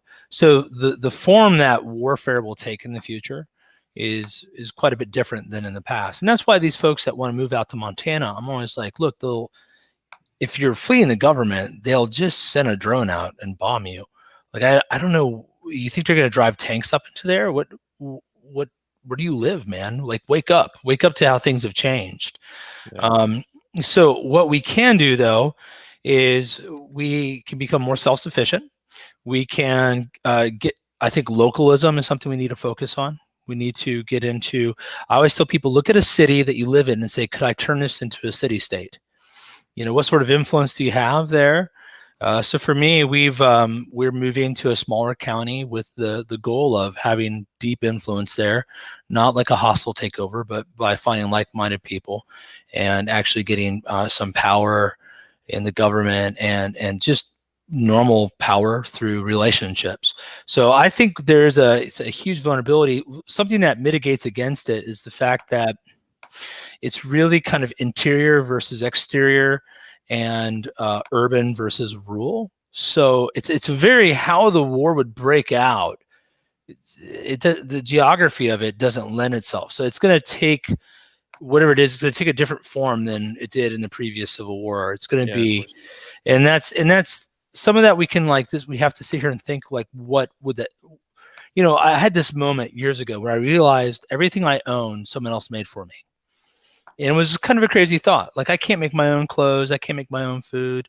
You know, I'm not a big hunter. I don't like shooting animals. It's gross, man. I don't want to pull their guts out. I don't know who enjoys that. But I started thinking through all the things that I can't do. And so one is just getting basic skills back, basic confidence back, actually knowing your neighbors, actually having, I mean, the fact that you can have your whole library deleted. Knowledge can just be deleted right away. And so we don't even have analog books. So I think I have a friend, he does prepper stuff. He does conferences. He's a prepper. And he always says he's got these big fat guys coming in with their guns. And he's like, yeah, you got a gun, but dude, like, you're like super, super, super fat. Like, you're not going to survive. You know, like, wake up, man, once you lose some weight. So I think we all should really see the writing on the wall that unless there's a total victory here and we just crush their spirits, which I think is unlikely, that there's instability coming in front of us for the next several decades. And what can you do to build a local stronghold where you and your family and your friends have a level of protection is what I would urge people to think about. Yeah, I mean, even you mentioned the next several decades, but even the next several years. Go ahead. Even if Trump, with Trump, if he wins now and follows through on all this, then I believe that's what's going to happen now. We're in the stages of that happening. They're just going to delegitimize his presidency 10 times worse than 2016. Instead of saying Russia stole it, Russia, these paranoid schizophrenics about this shit. Now they're going to say Trump stole the election. He stole the Supreme Court with Amy Coney Barrett, and then he stole the election. And that's going to be even, because now it's a more direct line to attack him than blaming it on Russia, and he's a Russian puppet. Mm-hmm. Now he's a dictator who stole the Supreme Court, who stole the election. He didn't win it. He had to steal it with the lawyers. The lawyers did it, blah, blah, blah, blah, blah. So, yeah, it's just going to be nuts, man. Like, I think it'll always be, there's no way if a major conflict happens, it'll look like the last one in 1800s. But I think it's coming. Like, I don't know how it's going to be avoided at this point. George? Yeah, two things. I remember having a conversation at the 21 report with Michael Foster. He was talking about sharpening the axe, but look at your friggin' arms. You know, it's like if those arms don't look like they can swing an axe, there's a lot of guys sharpening their axes, but they don't have the arms big enough or strong enough to swing the damn axe. So we got to take care of ourselves. That's number one. Your war starts with your own personal PT. Number two, Terrence Popp, talking to him, when he was talking about the war on fathers and men and stuff like that. And he says, we're using Civil War type, weaponry against modern warfare. When we talk about Civil War now, is it going to be muskets and pitchforks and torches? Or is it going to be the grid going down? Is it going to be the water supply? This is a whole different war. This is not going to be a uniformed war, although we will, a lot of the quote unquote enemy it's pretty obvious. I mean, just look for the purple hair, but that's going to be one of the first things. But Biden came right out and said, I'm going to raise your taxes and I'm going to lock you down. And he actually got votes. Yeah. What the actual is that all about? He didn't allude to it. He said, yes, I'm going to raise your taxes. Yes, I'm going to lock you down. Yep. Holy crap. That's why I think it's, if Trump, Biden's got supposedly, allegedly 74 million popular votes now. I would assume no less than 60 million of those are legit, maybe 65. I think there are millions of fake votes at this point, illegal votes, fake votes, all this stuff. But there's still tens of millions of people who support this crap. And the sheep syndrome, the sheep brainwashing is that severe in these people. They're that docile and they're that pathetic. I mean, there's no other way to say it. I don't care how much you hate Trump and how much you're threatened by him and blah, blah, blah.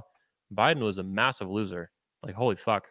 Like, as much as I hate Hillary, Hillary was a more formidable individual threat, and people hated her rightfully so for that. Biden is just a massive, massive weak loser. Like, holy fuck. And to vote for this guy willingly is insane. 2016 was a real election. 2020 was not a real election, and that's why they had to go through this immense amount of fraud. Like, the dude didn't even campaign. No, he didn't campaign. Like, holy fuck, this dude didn't even campaign. And when he did, he just says, "I'm going to raise your taxes and lock you down for 3 months and destroy the country." Like, holy shit. Yeah, fake election. It's a fake election. It's a fake election. Fake news about a fake election. Fake polls, fake news, fake elections, fake votes, fake all this bullshit.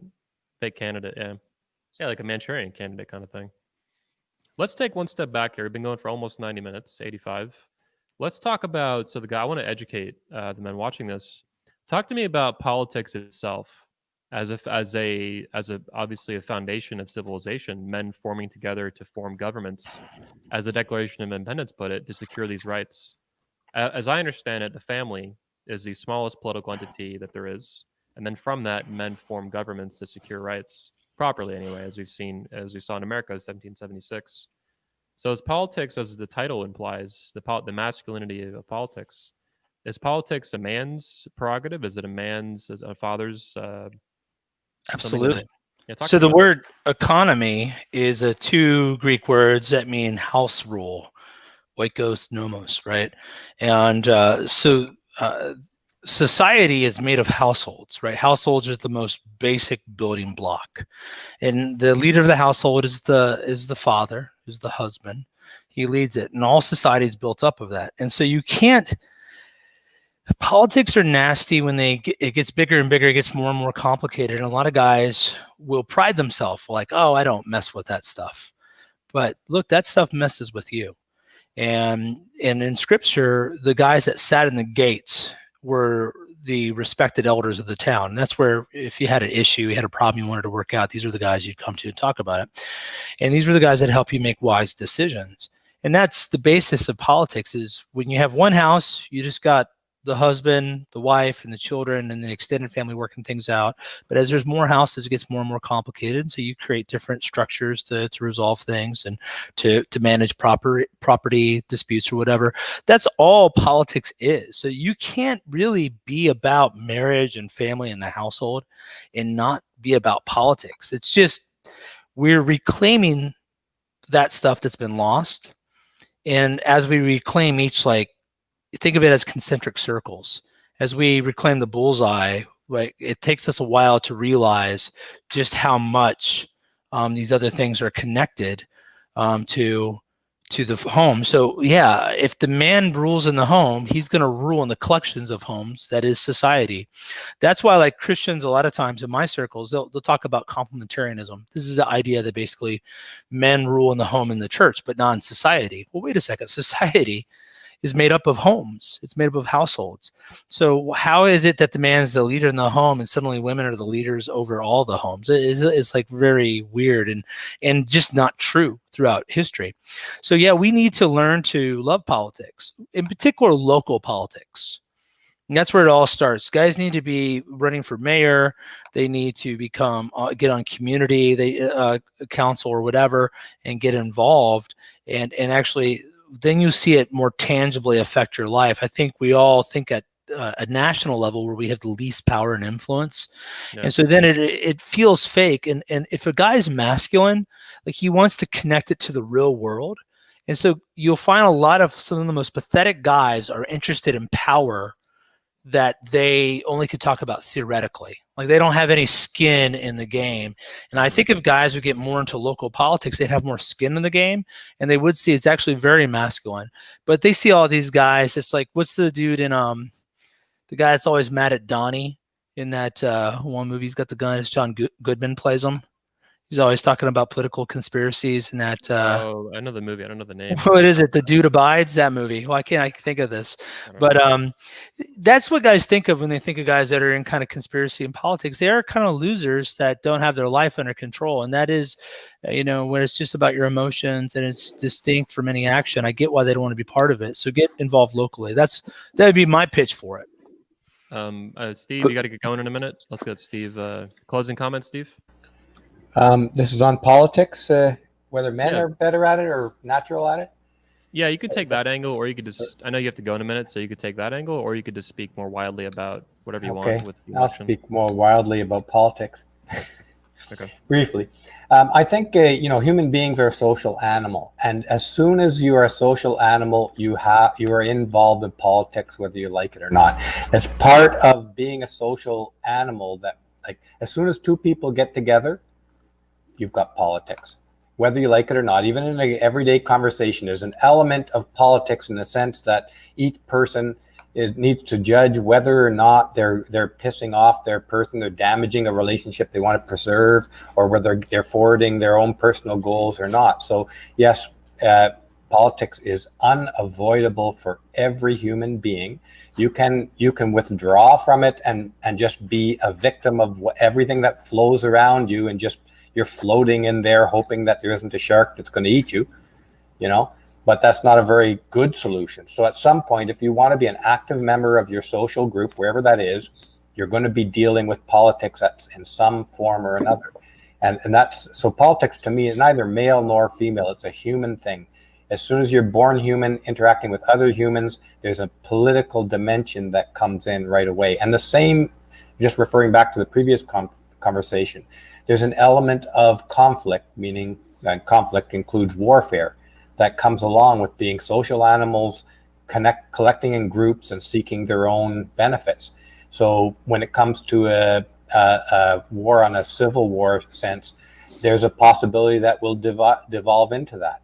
And I'm just going to arbitrarily stop there because I really do have to go.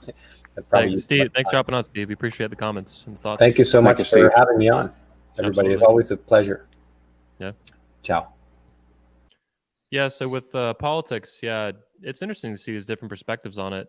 I love seeing, one of the things that I was thinking about too is I think George Washington was famous for saying that government is like fire.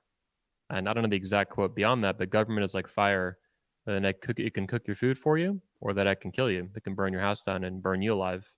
And so it's very dangerous. But the reason, though, is that government is not only fire, politics is force, and voting is force. And so I think that's what we're seeing here too go down. It's like you're seeing this conflict and, a very human thing. It reminds me too of Starship Troopers, which is a classic movie, a legendary movie now, right?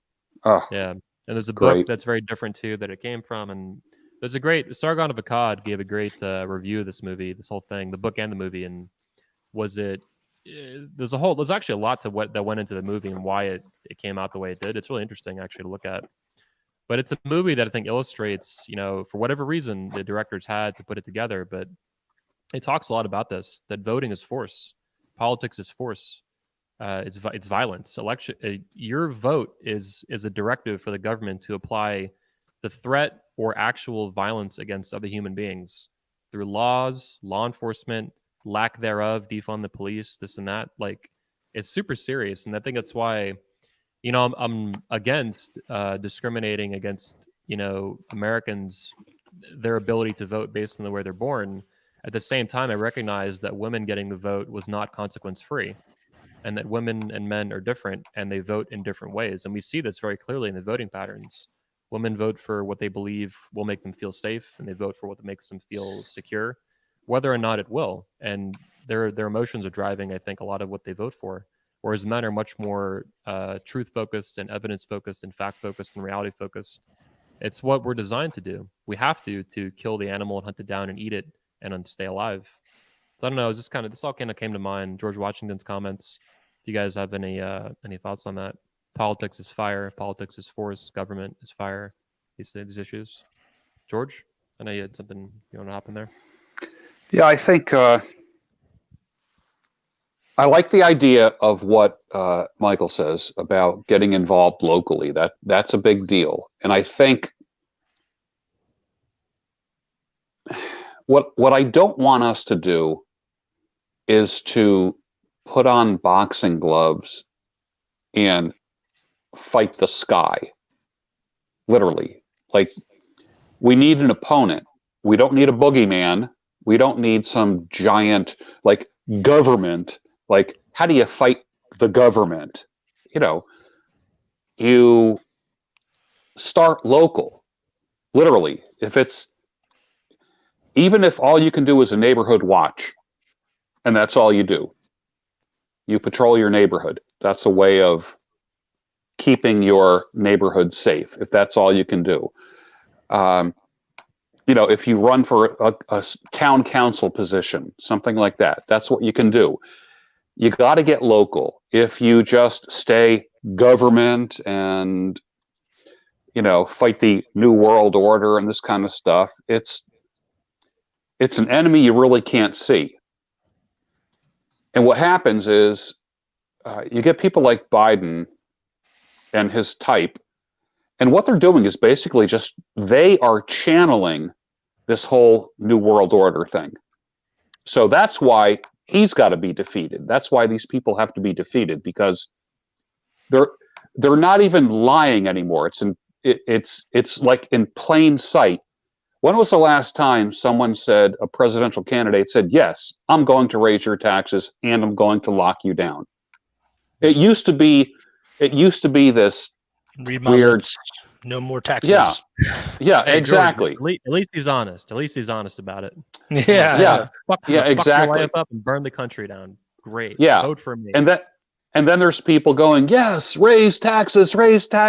And to me, that's a good thing. Raise taxes. Yes. Woo. Eat the rich. That's that's like saying, wow, this stew is good. Boy, the meat in this stew is good, and there's no meat in it. But you were taught that there's meat in the stew. Raising taxes is not good. The reason why this country exists is if anyone ever read the Declaration of Independence, and I can guarantee you that 99% of Democrats have never read the Constitution or the Declaration of Independence, the biggest grievance was what? The first grievance was what? Taxes. I mean, come on. So the Tea Party had it all wrong, unfortunately. They just had bad optics. I understand where they were coming from, but it's a movement that fizzled out and just kind of morphed into libertarianism, which is still not a clear form of political stance. Look at Jo Jorgensen. I mean, holy shit. Oh, she made Gary Johnson look appetizing by comparison. Right. Yeah, exactly. But get involved local. Take care of yourself. Strengthen the arms. I'll steal it from Michael Foster. Strengthen the arms that swing the axe. Yeah. I have another topic I wanted to bring up here for you guys. I thought it'd be a really good discussion, very relevant to our show, way above and beyond the wider picture. There's been a push in the manosphere for many years to like a hyper push, like a hyper apolitical push to keep it completely separate from politics, which is very, very different from what we just talked about, with politics being a man's game and a masculine thing, because it deals so much in force and violence. Oh, we lost Bruno. He's being censored. Oh. But do you guys have comments on that? No need to drop names if you don't want to, but there's been a very coordinated push. I think it's failing too, as the polarization picks up. But I have a theory about that. Yeah, go ahead. So we run into this a lot in the church. One more context drop before you start. Yeah. Feminism is the opposite. Feminists are super political. They're politically effective. They're not just in culture and in memes and influencing women's behavior. It's also super, super political, and they're super effective, which is very different from the manosphere collection of men and fathers. End rant. Please continue. Yeah, I think a big part of it is it's because it's about not just theorizing, but taking action. I mean, that's what I run into with people, that they don't want to talk about it. It does divide, and these guys are brought together usually by their need for female validation, almost more than anything. That's how it comes across to me. But I think it's because to get involved in politics is to get deeply involved in society, and there's a sort of narcissistic drive. I think that keeps them from wanting to do that, and also it shows you have to have a more developed worldview, more thought than just like spewing out everything you stole from Neil Strauss and whoever else that you've been lifting this stuff from years. You see so many of these people it doesn't really matter what type of guru it is. They're just kind of rehashing everything, and some of them do it better than others. But you find out that these folks don't actually they're not deeply educated. They're not deep readers. They just is what they say, when all you got is a hammer, everything's a nail, right? Yeah. And so I think it exposes their lack of education. I mean, it's wise at one level to not speak to things that you don't understand. But it's even wiser to admit that you don't understand it and it matters, and to start learning and having the conversations for the sake of intellectual growth, you know. It's very healthy too. I mean, look at the Orwellian propaganda that we see from feminism, and then now look at the Orwellian propaganda that we see in politics and have seen for a while. There's always been, politics has always been, I think, dirty business. It's been very cutthroat. That's not new. This is not, a recent phenomenon, but the level of Orwellian propaganda that we've seen in recent years and in recent days is just unreal. Look at Twitter right now. The whole sidebar that I see on my Twitter feed, I could pull it up, is just propaganda piece after propaganda piece after propaganda piece. It is so intense. It is nonstop propaganda. It's everything trying to undermine Trump, everything. And it's the opposite of what you see as the reality. So it's the red pill versus the blue pill. And it's like feminists and, this crap. They want to pull the blue pill over your eyes. They want to keep you controlled. They want to keep you submissive and subservient to a narrative that they want to build where men are emasculated, women are masculinized, and you see this androgynous, depolarized culture of fucking gray NPC zombies. And in politics now, it's the same thing. You can look at the cyber now; it's nuts, right? It's all the celebrities now talking about going. They're celebrating Biden, blah blah blah blah blah. It's the legal stuff. Won't do anything for Trump. Here's why. It's like just fucking endless propaganda. It's so sick. It's so disgusting. And if you don't see that shit, then I've no doubt you suck with women. Your ability to see through bullshit is vital to your life as a man. Otherwise, you're gonna get fucked. Just like all these people in history that have gotten fucked over by the government, killed. I mean, exactly as you're saying, Anthony. Because and I'm not trying to. I don't want to go too far with this because some people will kind of just say that the left is. I don't want to get into like left is feminine, right is masculine necessarily. There's something there, right? There's something there, Sure. But certainly the methods that they are using is classic feminine tactics, like gaslighting and manipulation, and really just, I mean, they'll just lie to your face over and over again. And these guys, they're completely blind to it. And I have to say this, I'm not going to name names. But I've seen, from people who I used to respect very much in the dating community, and I have on very good authority that their client base has become totally like bitchy, whiny men, like hardcore Bernie bro, sort of, Antifa, sort of supporting people. And I have to say, like, yeah, maybe you're getting some like grungy Antifa pussy, but like they're not doing well with women. Like they're totally detached from their masculinity. And I think that the guys who didn't stand up and take and fight, like you've been doing, Anthony, with 21 convention, who didn't understand that we needed to evolve in this direction. They're getting like dustbined. They're old news. All their little tactics or, even emotional connection stuff. I'm all about those things, but they're missing the bigger script, which is that there's no replacement. Like if you're going to fall for feminine propaganda tactics, you suck with women. At the end of the day, you're going to get run over by women. Amen, brother. Amen. My introduction to I have said for years George, that. George, go ahead. I have said that thug energy is feminine energy. Bully energy is feminine energy. Period. It's reactive. It's 100% emotional. It can be shut down like that. And that's all we have is threats. That's all we have is threats. And preying on people. Preying on, I mean, when I'm watching a woman my mom's age getting punched in the face in a video by some lowlife. I've seen that on video. Yeah, it's nuts. And it's happened. It's happened. That's thug energy. And there's only one. It's like my father used to say. There's only one way you deal with that. And that's what the manosphere has to deal with if they truly want to man up. That is what they're going to have to deal with. You're not going to talk your way out of this. It ain't going to happen. Let me make clear too. I will never, ever, ever support a candidate for president or governor or anything who is like Mitt Romney or John McCain or George Bush or any of these fucking scumbags. So this push we're talking about masculinity in politics, those people are all frauds. They're much worse than that. They're evil. They're fucked up in the head. They're corrupt to the bone. They're anti-American. They want to destroy the country, and we're complicit in it.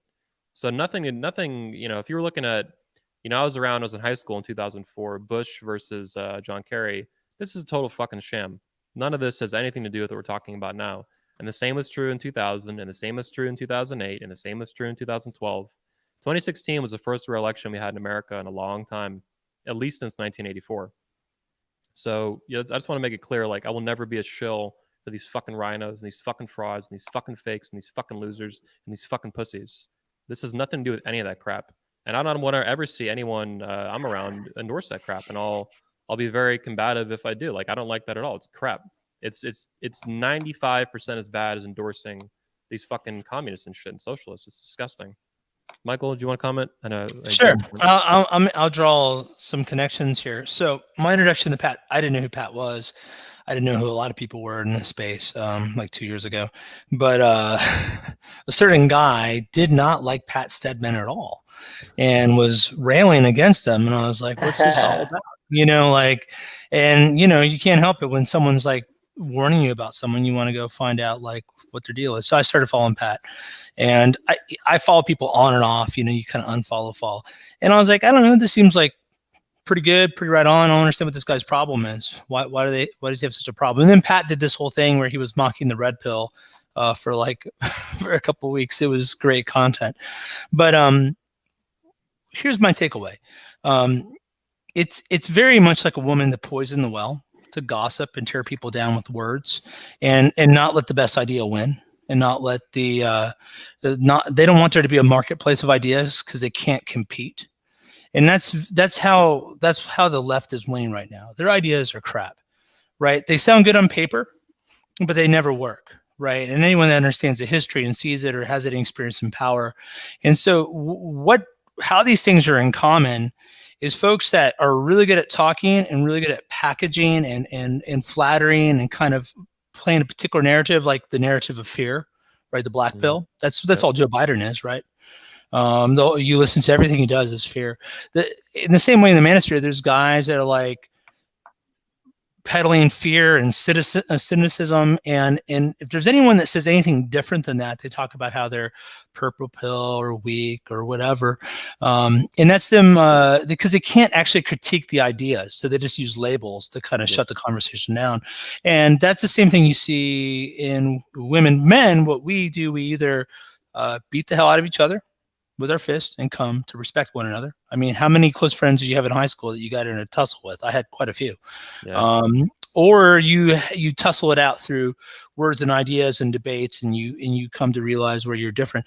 These guys don't do that. So if you want to talk about a feminine energy, there is a intense cattiness. I mean, what Vox Day would call gamma. Yes. These guys are like intense, and they're so mad that you don't recognize their superiority, how smart they are, and they can't compete with you in the realm of men because they're just really good at talking.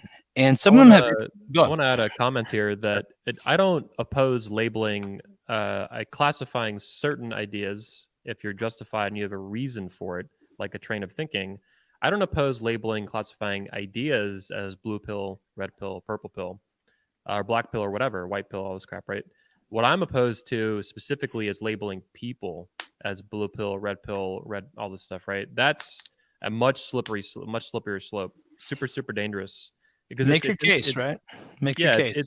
It's infant-like, it's childlike to label people, to classify a whole group of people like that, at least in the manosphere, right? I mean, if someone's just a fucking open sheep, like I don't know, wearing a mask, getting on your knees and praying to literally washing people's feet in public now, like we've seen the past couple months, like you're a fucking sheep to the max. But unless you have some extreme evidence, claiming an individual is purple pill, red pill, blue pill is a much slipperier slope. And Richard Grannon, one of our speakers too, was very open about this as well at our Poland convention last year. So I want to make that distinction that it's different to classify an idea as something, a purple pill, blue pill, red pill, versus a person who's much more complex and has all this stuff. And that's why the attacks of Pat Stedman for being purple pill are bullshit. In my opinion, Pat Stedman is probably the world's #1 red pill dating coach. 100%. $1,000,000%. So I heard about Pat Stedman for 2 years before I met him, and I'm glad I didn't formulate an opinion, because I don't formulate opinions of people based upon gossip. I really don't. And the person who was hammering him just this week agreed that young babies should have vasectomies. Yep. That's causing. Think about this. Think about this negative, evil, feminine energy. Okay. Think of what do women do when they want to insult you? Small dick energy. You know, they go right to your genitals, like right away. They go to the thing that makes us a man and try to castrate us with words, with concepts. What did that asshole on Rule 0 do this week? That fucking pussy said he agreed with a legislator in Georgia that young boys should have reversible vasectomies. Pam Keith. Again, the same fucking thing that the radical women, that fucking asshole said the same exact thing as these radical, evil, feminine people that you see all over the media now. He went right for the dick. He went right to your genitals. I agree. The only thing I disagree with is I don't call it feminine energy, and I don't call these people, these men, these males, feminine. I call them effeminate. I think effeminate is a much more accurate term, because feminine. Yeah, energy, you're right. When women have feminine energy, it's beautiful. Like, we got to make energy great again, and all that. Like, I'm all about it. Pat's leading the charge. I stand corrected in that. I agree with that, because you know what feminine energy is? You know, like when you have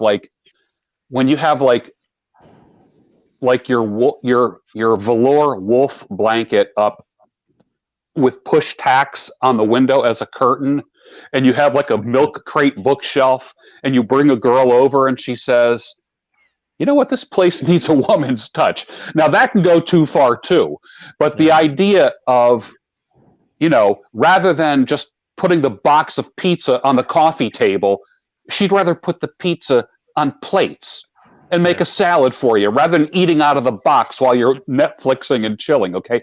That's the beauty that the feminine can bring into your life. Yeah.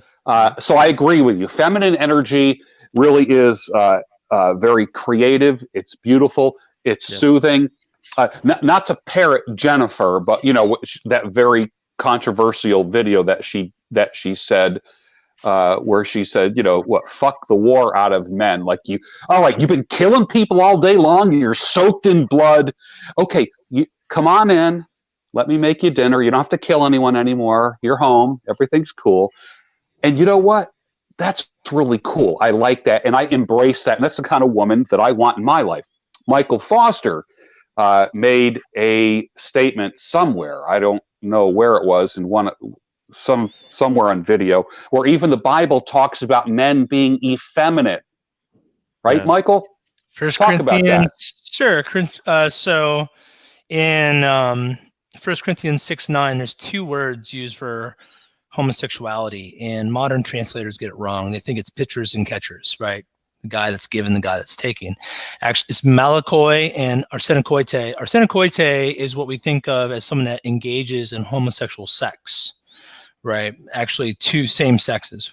Where malakoi is just effeminacy. So if you're familiar with Jack Donovan will tell you that he is against what he would call like queer culture, or gay culture, or something like that.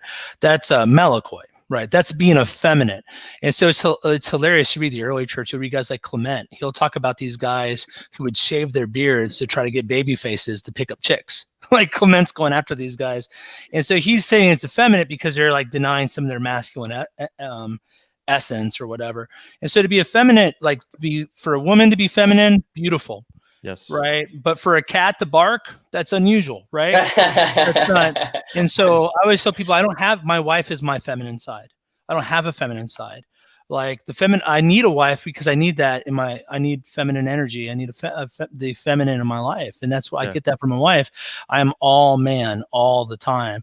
And when you don't act like a man, when you take the posture of a woman, it's very unusual. It's off-putting, and everyone notices right away, and they always have. And it's because effeminate men are women without wombs. They add nothing to the mission. And so all cultures despise effeminate men because the guys, because guys are so outcome oriented and team oriented and hierarchical oriented, because they're like, what, this guy, a woman brings something to the team, right? She brings a lot, but this guy who is a man but acting like a woman, he brings nothing. And so they despise him because he doesn't help. And that's the sort of energy or mindset I see in a lot of these guys, is that they're like the opposite. They want so badly to be a man, but they're not, and they resent the real masculine guys. And it's a shame, because a lot of them are deeply gifted people, and if they could just get over it, a lot of good work could be, a lot of collaboration could happen. And it's the sort of cattiness. I just block them. I don't care. Like these people that are like, oh, your wife looks like she's not sexually satisfied. I'm like, dude, I know the reality of my life. Like these tweets do nothing to me. Like, I don't care, and these folks that some of the commenters you see on these YouTube, like, look, I know who you are. You're like some big fat autistic guy that can't like relate to anyone in the real world. Like, your comments don't hurt me. None of this stuff does. And I hate seeing that. I wish these people would find a way to, put their differences behind us. It's sad to see it, because we do need a coalition right now of people that agree that at least that feminism, tyranny, all these things are enemies that we need to find a way to undermine. But they're effeminate. I have to laugh when I used to be on like dating websites or like apps and such. George, and sorry to interrupt real quick.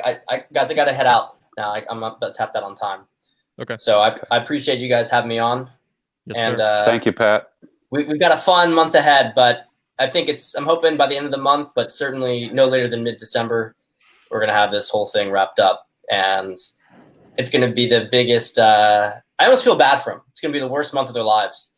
So we're, fuck yeah. Sometimes my house shakes, and I think, was that an earthquake? And I was like, no, those are Pat Stedman's vibrations. Pat, thanks for coming on, man. Make Thank you, great Pat. again, sir. Fuck Love you guys. See ya. That's right. All right, boys. I want to close out with one final commentary here. A question from a chat guy today, a few minutes ago. But it also reminded me too. I'll get into it. So I'll read it, and then I have another comment from someone else I follow. So Roman Brodsky says, I assume once Biden drops the ball as president, 2024 will be a change back to Republicans again, but stay that way for a long time. So I don't think this is going to happen, but it did make me, this comment is interesting. And then also, because we could talk about it with some looking at it abstract, but also I've seen even speakers in the manosphere that I generally like. I've seen them have this very, not even pessimistic attitude, but like there's like a defeatist attitude, more distinct than pessimism or optimism or realism or whatever, like defeatist stuff. And it's the defeatist attitude that, everything's going to be okay. Don't worry about what happens. It'll all work itself out. America will survive no matter what. It's always survived. It's like, motherfucker, do you think that shit goes on indefinitely? Do you think you have an infinite number of times you can have a deep state and an establishment take over the country and drive it further and further and further into debt and further and further and further into war and all this fucking shit? Like, it's fucking nuts. Like, the last time America had a Great Depression, we had like almost no debt. Now we're pushing $27 trillion in debt or something. The country in total, including unfunded liabilities, is pushing $200 trillion. I mean, you had the Speaker of the House, the nasty woman Nancy Pelosi, talking about a digital dollar, which is a push for digital currency and to erase cash, which is a push for one world currency and one world government. That's where all the shit's heading. I think what they really want is to close down the American economy completely, like they're doing in Europe, to not just hurt it, but to collapse it, to collapse the economy, to give everyone UBI, and to just do insane, like super. Just like 2020 has been this slippery slope of fucking tyranny. They want to escalate that and increase that. I don't think there'll be a 2024 election. That's why I'm looking at this and I'm like, do you think that goes on indefinitely? You're going to have a banana republic with a powerful country with nukes and shit? and you know the world's just going to sit around and watch. China's just going to hang out and all this shit. Like, what do you think is going to happen? How many times can you have a general election stolen from a sitting president and the country doesn't fucking collapse? The economy doesn't collapse. They don't crash the stock market on purpose to fucking fuck everything up. Like, this is fucking, that shit does. Anyway, it just kind of, it pisses me off and riles me up when you see people who pretend to be masculine and all this shit. And it's like, oh, it's going to be fine. You know, it's always work itself out. It's like, no, it doesn't. It doesn't work itself out indefinitely. At some point, Rome falls. And we're getting there rapidly. We're seeing the transgender stuff. We're seeing, the normalization of pedophilia, all this fucking shit. Everything the Christians were bitching about in 2000 with Pat Buchanan and shit is coming true. All of it. Every fucking bit of it. And now we're facing, all this crap. So anyway, I thought I'd pull this comment up and see if you guys want to riff on this a little bit. Thoughts on this comment, thoughts on what I just said. There's a last time for everything. Everyone's going to eat a last meal. Everyone's going to have a last haircut. There's going to be a last shower. There's going to be a last election. There's a last time for everything. This is not going to last forever. Prosperity doesn't last forever if you don't do something about it. There's always something you have to fight, and you just have to stay vigilant. I agree with you, Anthony, on that it's not just going to get better by itself. It's not going to equalize. It's not going to find its own level. It's not going to happen.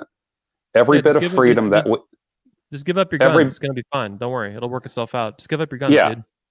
Every bit of freedom that we have is the result of someone's hard work or blood. Period. Nothing is free. Absolutely nothing.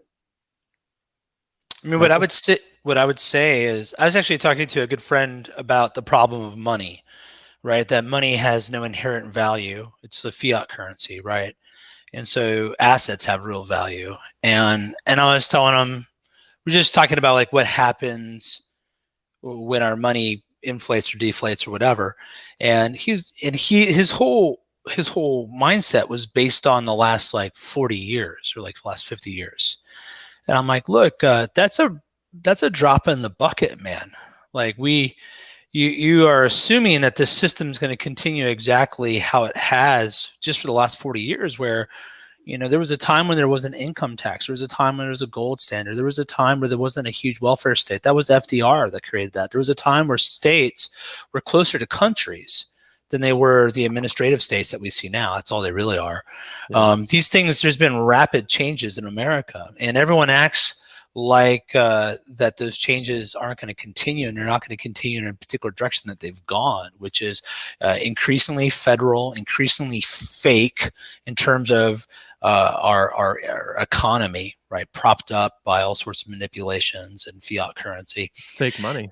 Yeah, it's just not real. Like, you have to have assets. That's, one day if they decide that they're not going to pay on their bonds, you're in real trouble. It's going to change everything.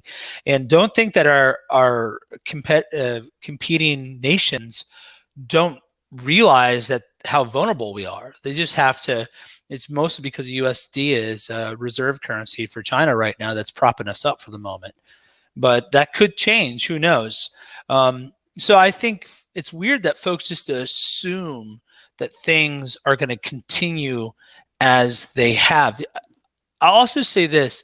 I was talking to someone asked this in the chat about sort of the black pill mindset.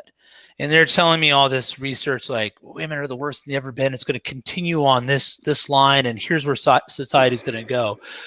If all things remain equal, you can make predictions like that, but history is full of big surprises. I was reading about in 1416 that basically there was a prolonged winter because there was 3 major volcanic eruptions that covered the sun. You couldn't even see the moon at night, and it killed all these crops, and it changed everything. And this is right around the time of Black Plague. There's so many things that happen in history that we can't predict. Black Swan events is what they're called. Yeah, Black Swan events, exactly. Yeah. And so folks, a lot of these guys, because they live in the theoretic, they think they can plot this out, and they let that control their attitude. And that's a huge part of the problem that we're having right now with people's mindsets, is that they think they know what's going to happen, and we really don't fully know what's going to happen. I think what you're getting at is that they're offloading personal responsibility for the future of the country, their small part in it, or whatever part that they have. they're offloading it to history and just sheer momentum, like this blind belief out of fear or paranoia, like, oh, it's going to be fine, doesn't matter what happens, it's another election, blah blah blah. It's like, no, you have personal responsibility in it, and at some point it will come knocking at your front door. Exactly. It's two sides of the same coin, right? It doesn't matter. It's all going to work out. I don't have to do anything. Oh, there's nothing we can do. It's all going to hell. It's inevitable. I don't have to do anything, right? Like the coin is, I don't have to do anything. I don't have to get involved. It's hopeless. And I don't believe that. I actually think that that actions have we can have victory. We can win in personal life, national life, ecclesiastical life. That God rewards the hands of the diligent. You know, I believe that the things we do actually have. And these guys, though, I think a lot of them just haven't won at anything. Like, it's amazing. If you've ever won, like, one of my favorite wrestling matches was when I wrestled in high school. I was totally not supposed to beat this guy. And I was like in over my head, and I pinned him. And when I pinned him, I realized, I'm a force to be reckoned with. I can actually do this. And these guys just need to taste a little bit of victory and like let that thing snowball.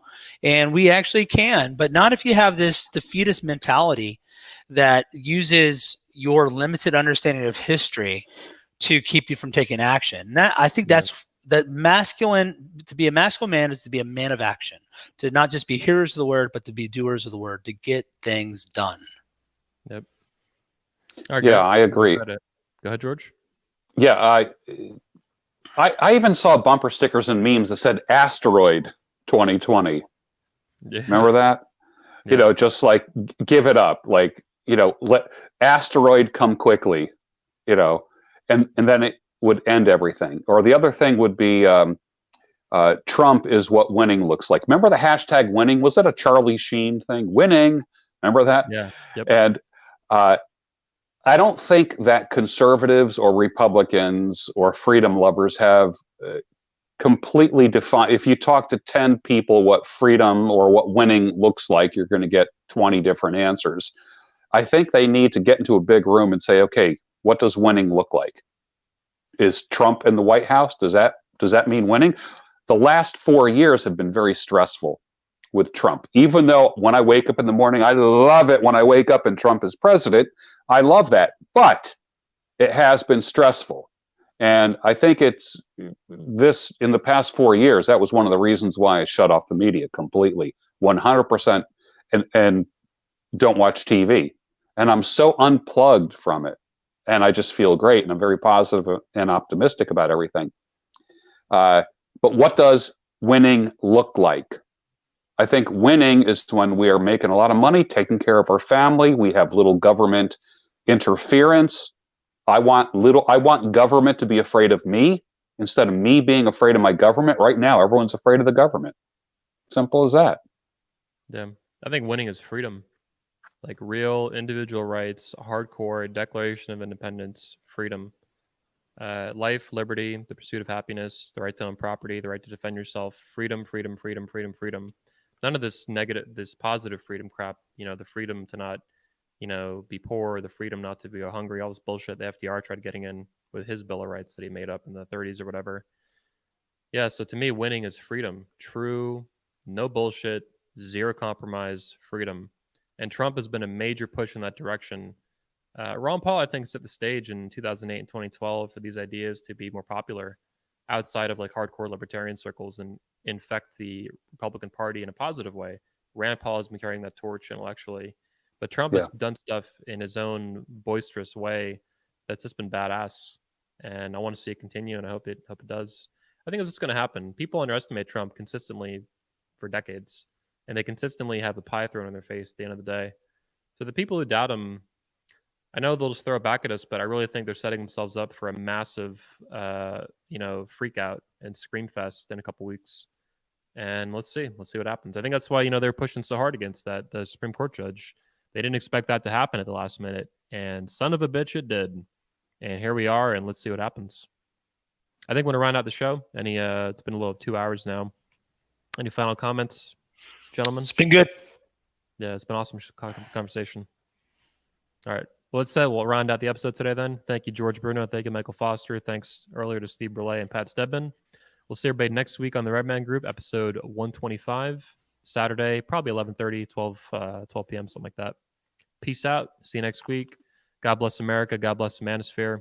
Keep America great.